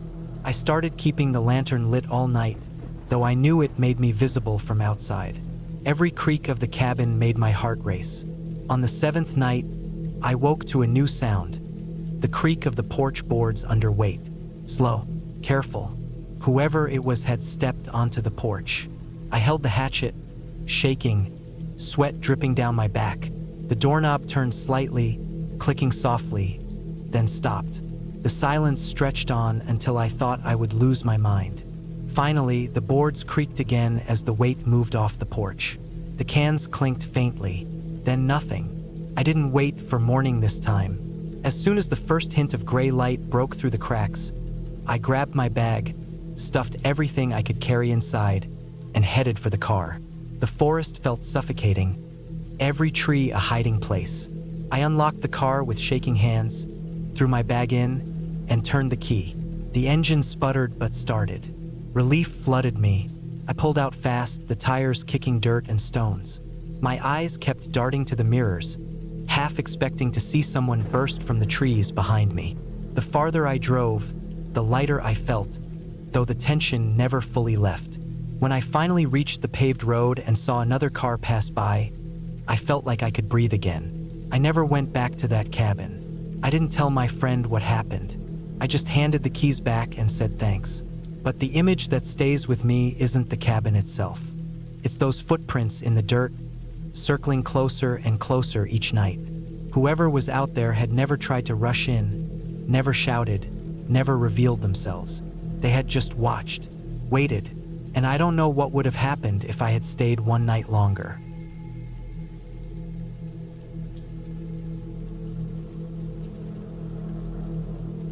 I never thought I would spend a night in a cabin that would make me question my safety the way that one did. I had gone there for peace and quiet, to be away from people, away from the noise of the city, away from everything that kept me restless. The cabin was supposed to give me time to breathe. It sat deep in the woods, miles from the nearest house. I thought I wanted silence. I thought I wanted to be cut off. I didn't understand what that really meant until I was there alone, with the weight of the night pressing against the thin wooden walls. The drive to the cabin had already been longer than I expected. The gravel road twisted for miles through trees that grew so tall and thick that sunlight barely touched the ground. The cabin looked smaller than I imagined when I finally pulled up to it. Its wood was dark with age and the roof sagged slightly. There was a porch with 2 broken chairs, and the windows looked dirty, as if no one had touched them in years. I tried to tell myself that it was perfect, that this was the escape I needed. It was quiet, it was empty, and it was mine for the weekend. When I stepped inside, the smell of damp would hit me. The air was stale, like it had been locked up for too long. The single room had a small bed against the wall, a wooden table with 2 chairs, a counter with a sink, and an old cast iron stove. The floor creaked under my steps. I had brought food, water, and a few supplies with me, so I set my things down and tried to make myself comfortable. I didn't plan to leave the cabin much. I thought I would spend my time reading, writing, and maybe walking a little in the woods during the day. I wanted quiet, but quiet in a place like that is not peaceful. It's heavy. In the city, even at night, there are sounds. Cars in the distance, people walking, dogs barking, something always moving. Out there in the woods, when the wind stopped and the trees were still, there was nothing. The silence was so complete that I could hear the sound of my own breathing. And when I moved, the creak of the floor felt like a shout. It didn't take long before the quiet started to feel less like peace and more like pressure. That first night, I lit a small lantern and sat at the table. I ate from a can of beans, drinking water from a plastic bottle. I tried to read, but my eyes kept drifting to the window. The glass was streaked with dirt and fogged in the corners, but I could still see the dark shapes of the trees outside. They looked like they were crowding closer as the night fell deeper. I felt cut off, like the world outside the cabin no longer existed. The woods swallowed everything. I told myself I was fine, that it was only my mind playing tricks. I locked the door, checked the windows, and climbed into the bed. The mattress was thin, the sheets smelled of dust, and the pillow was flat. I lay in the dark, the lantern turned low, and listened. That's when I started hearing sounds. First, it was small things. A pop of wood as the cabin shifted, the wind brushing across the roof. But then I noticed something else. A crunch, faint but steady, like a footstep on leaves. I held my breath, waiting. Came again. Then it stopped. I sat up in bed, straining my ears. The silence returned, thick and heavy. I tried to tell myself it was just an animal. A deer, maybe, a raccoon. But then I heard it again. The slow press of weight on the ground, closer this time. My chest tightened. The cabin had no curtains, and the lantern still glowed faintly. Anyone outside could have seen me. I quickly blew out the light, leaving the room in darkness. My eyes slowly adjusted, but I could barely make out the shapes of the furniture. I sat there, frozen, listening. The crunching stopped, and the silence was worse than the sound. My mind filled in what I couldn't see. Minutes passed, maybe longer. Finally, I told myself again that it was an animal. It had to be. I forced myself to lie back down. I pulled the thin blanket over me and stared at the ceiling until my eyes grew heavy. I don't know when I fell asleep, but I woke up with the first light of morning. The next day, I walked outside to check. The ground was damp with dew, and I saw tracks in the dirt near the porch. They weren't animal prints. They looked like the outline of a boot. The dirt was pressed deep, showing weight. I felt a chill crawl through me. Someone had been walking outside the cabin during the night. I looked around, scanning the trees, but there was nothing. Just the endless woods, still and silent. I tried to calm myself. Maybe the tracks were old. Maybe someone had been there before I arrived. But deep down, I knew they were fresh. The edges were sharp, not washed by rain or wind. Someone had been there last night. I thought about leaving right then, packing my things, getting in the car and driving back. But I told myself I was being paranoid. I had planned this trip, driven all the way, and I didn't want to waste it because of some footprints. I convinced myself to stay. That day, I stayed close to the cabin. I chopped some wood I found stacked beside the porch. I heated water on the stove and cleaned the inside of the cabin, trying to keep myself busy. Every time I stepped outside, though, I found myself looking over my shoulder. The trees felt different now. They weren't just part of the landscape. They were hiding places. I couldn't shake the feeling that someone could be standing just out of sight, watching. When night came again, my nerves were raw. I made sure the door was locked, checked every window, and placed a chair against the door as an extra block. I turned off the lantern early and sat in the dark. The silence pressed in again, and my heartbeat sounded loud in my chest. Hours passed like that. Then, just when I was beginning to think maybe nothing would happen, I heard it again, the crunch of steps outside. Slow, deliberate, moving around the cabin. My mouth went dry. I didn't move, didn't even breathe. The steps circled the cabin, stopping sometimes, starting again. Once, I thought I heard something brush against the wall, like a hand dragging across the wood. I sat there in the dark, gripping the edge of the bed, waiting for the door to rattle, for the window to break. But nothing happened. Eventually, the sounds faded, and I was left alone with the silence.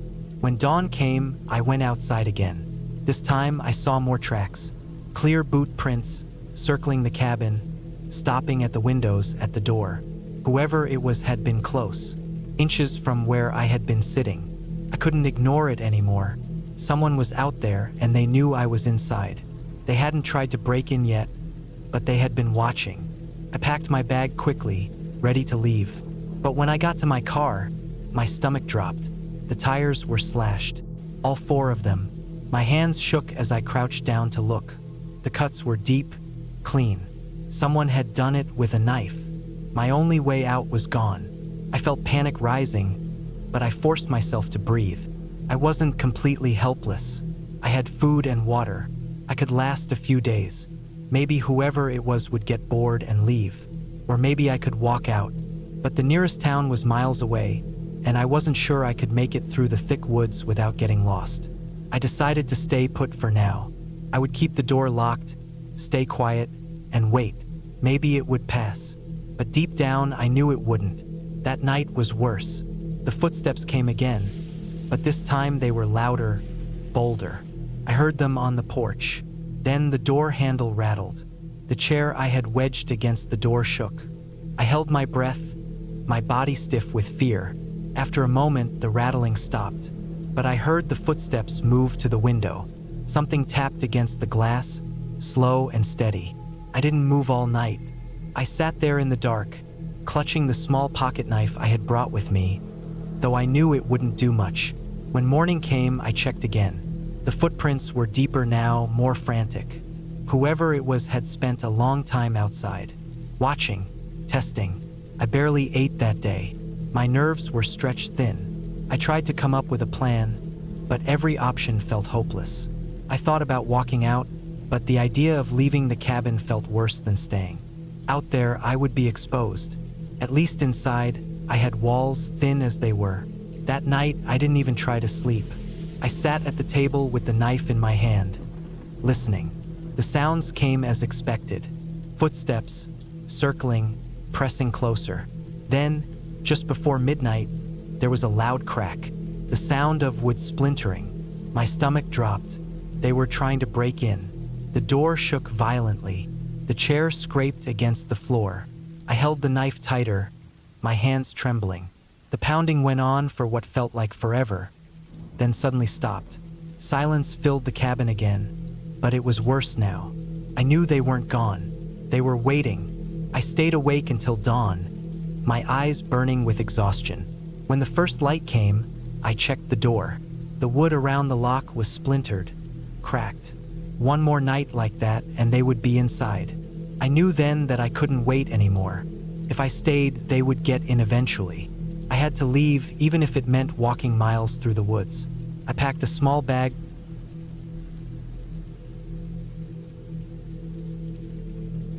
I drove up into the mountains later in the afternoon, The kind of late summer day where the sky was still bright, but you could feel the sun beginning to lose its strength.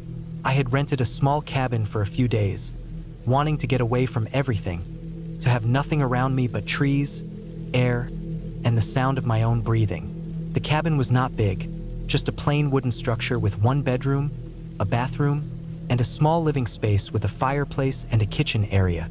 It sat deep in the woods, about a mile from the main dirt road. I had to take a narrow track to reach it, which my car barely managed. I liked the quiet when I first stepped out of the car. It was the kind of quiet where even your own movements seemed too loud.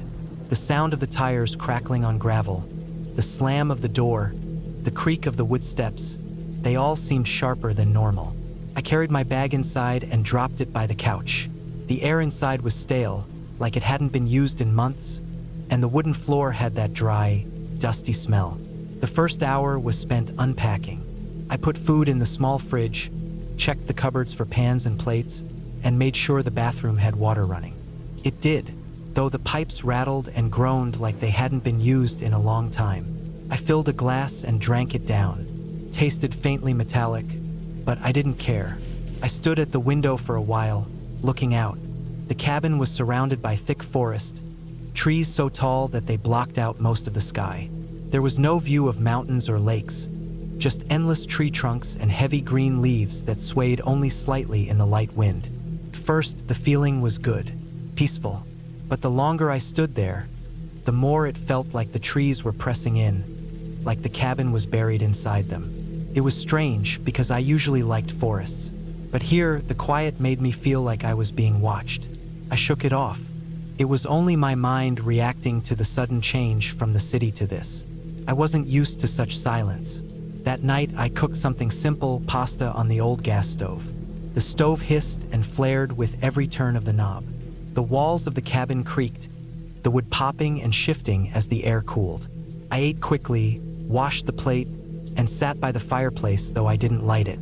I just stared at the empty grate, the smell of ash still faint from whoever had last stayed here. When it got fully dark outside, the cabin felt different. It was like the walls were thinner. Every noise outside came through clear. A branch snapping, leaves shifting, an owl far away. Then the sound of something heavier, something stepping on the forest floor not too far from the cabin. My stomach tightened. I told myself it was just an animal, deer or maybe a black bear. They were common enough. Still, the sound kept going. Slow steps, then silence, then another. Always just far enough away that I couldn't tell what it was. I tried to distract myself by reading, but I couldn't focus on the page. My eyes kept drifting to the window. The glass reflected the inside of the room, so all I could see was myself and the dim lamplight. Anything outside could have been staring in, and I wouldn't know. I locked the door before going to bed. The lock was old, just a simple latch, but I slid it across firmly. The bedroom was small, with a single bed pushed against the wall and one narrow window that looked out into the dark. I pulled the thin curtain closed and lay down. Sleep didn't come quickly. I lay there listening. The forest outside was alive with sounds I didn't recognize. Now and then I thought I heard footsteps again. Once I was sure something brushed against the wall of the cabin. A soft scrape like a branch, but slower, heavier. I froze and held my breath. After a minute, the sound was gone. Sometime later, I finally drifted off.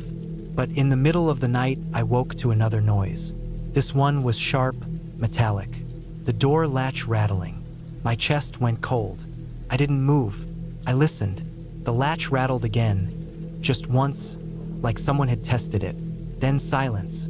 I stayed awake until dawn, staring at the ceiling, every muscle tense. When the first gray light came through the curtain, I finally let out the breath I had been holding. The morning felt safer. The forest looked harmless in daylight.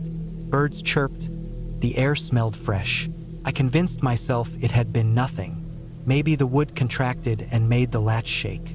Maybe it was only my imagination fueled by being alone. I made coffee and tried to relax. But when I went outside, I noticed something on the ground near the steps.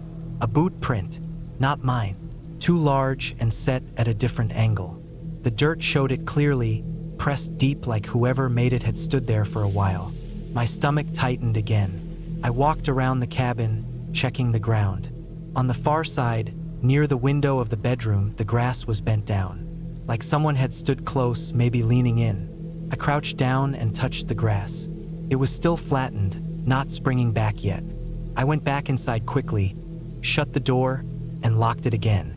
The thought of someone being out here, walking around the cabin in the middle of the night, made me feel exposed. I considered leaving, packing up, and driving back. But it seemed too extreme. Maybe it was just a hunter who passed through, or some hiker who got curious. I told myself that, but the unease wouldn't go away. The second day, I stayed inside more. I read, cooked, and tried to ignore the feeling of being watched. But whenever I looked out the window, I thought I saw movement between the trees. Just quick flashes. A shadow slipping out of sight. I stared hard, but there was never anything clear. That night was worse. After I locked the door and went to bed, the noises started again. Footsteps outside, slow, circling the cabin. Gravel shifting near the steps. A creak of wood, like someone touching the porch railing. I didn't move from the bed. I just lay there with my eyes wide, my body frozen. At one point, I thought I heard breathing, very faint right outside the window. The hours dragged. When morning came, I checked again. More boot prints, fresher this time, leading around the cabin. By then, I was done pretending it was nothing. Someone was out there. They had been watching the cabin both nights, getting closer. I thought about leaving immediately, but when I went to start the car, I saw something that made my blood run cold. The hood was slightly open. I hadn't left it that way. I lifted it up and looked inside. Some of the wires were cut. Not all, but enough. The engine wouldn't start. My hands shook as I lowered the hood. Someone had done this while I slept, which meant they wanted me stuck here. I went back inside and locked the door, my mind racing. I had no cell service here. The cabin had no landline. I was trapped until I could fix the car or walk the mile back to the main road. But even that felt dangerous, like whoever was out there was waiting for me to try. The day crawled by. I kept checking the windows, seeing nothing but trees. But I knew he was out there, somewhere, watching. That night was the longest of my life. I stayed awake in the living room, a kitchen knife on the table in front of me. Every sound made me flinch. Sometime after midnight, I heard the doorknob turning. Slow, careful. The latch held, but the knob twisted back and forth for almost a full minute. Then silence. Later, footsteps on the roof. Slow, deliberate steps moving above me. I stared up at the ceiling, gripping the knife so hard my hand hurt. The steps shifted toward the bedroom, then back. Then they stopped. I didn't move until the first light of dawn. The next morning, I made my decision. I couldn't stay another night. With the car useless, the only choice was to walk out to the road. It would be dangerous, but staying felt worse. I packed quickly, stuffing what I could into my bag. Before leaving, I looked around the cabin one last time. The small wooden room that had felt so peaceful at first now felt like a trap. When I stepped outside, the forest was quiet again. Too quiet. I walked fast, keeping my head down, the path rough under my boots. My heart pounded with every step, expecting movement behind me. Halfway to the road, I saw another print, fresh, a boot print in the dirt, pointed toward the cabin. Large, deep, clear. He had been walking the same path close behind. I didn't stop to look at it long. I just kept going faster now. Branches scraped my arms. Sweat ran down my back. Every sound of the forest felt like footsteps closing in. When I finally reached the main dirt road, I almost cried with relief. It was empty, but at least it was open. I kept walking, not stopping, until I saw a truck coming in the distance. I stepped into the road, waving my arms. The driver slowed, staring at me. I must have looked wild, sweaty, and desperate. He let me climb in. I didn't explain much, just asked for a ride back to town. As we drove away, I looked back once at the road leading into the forest. The trees swallowed it up, dark and silent.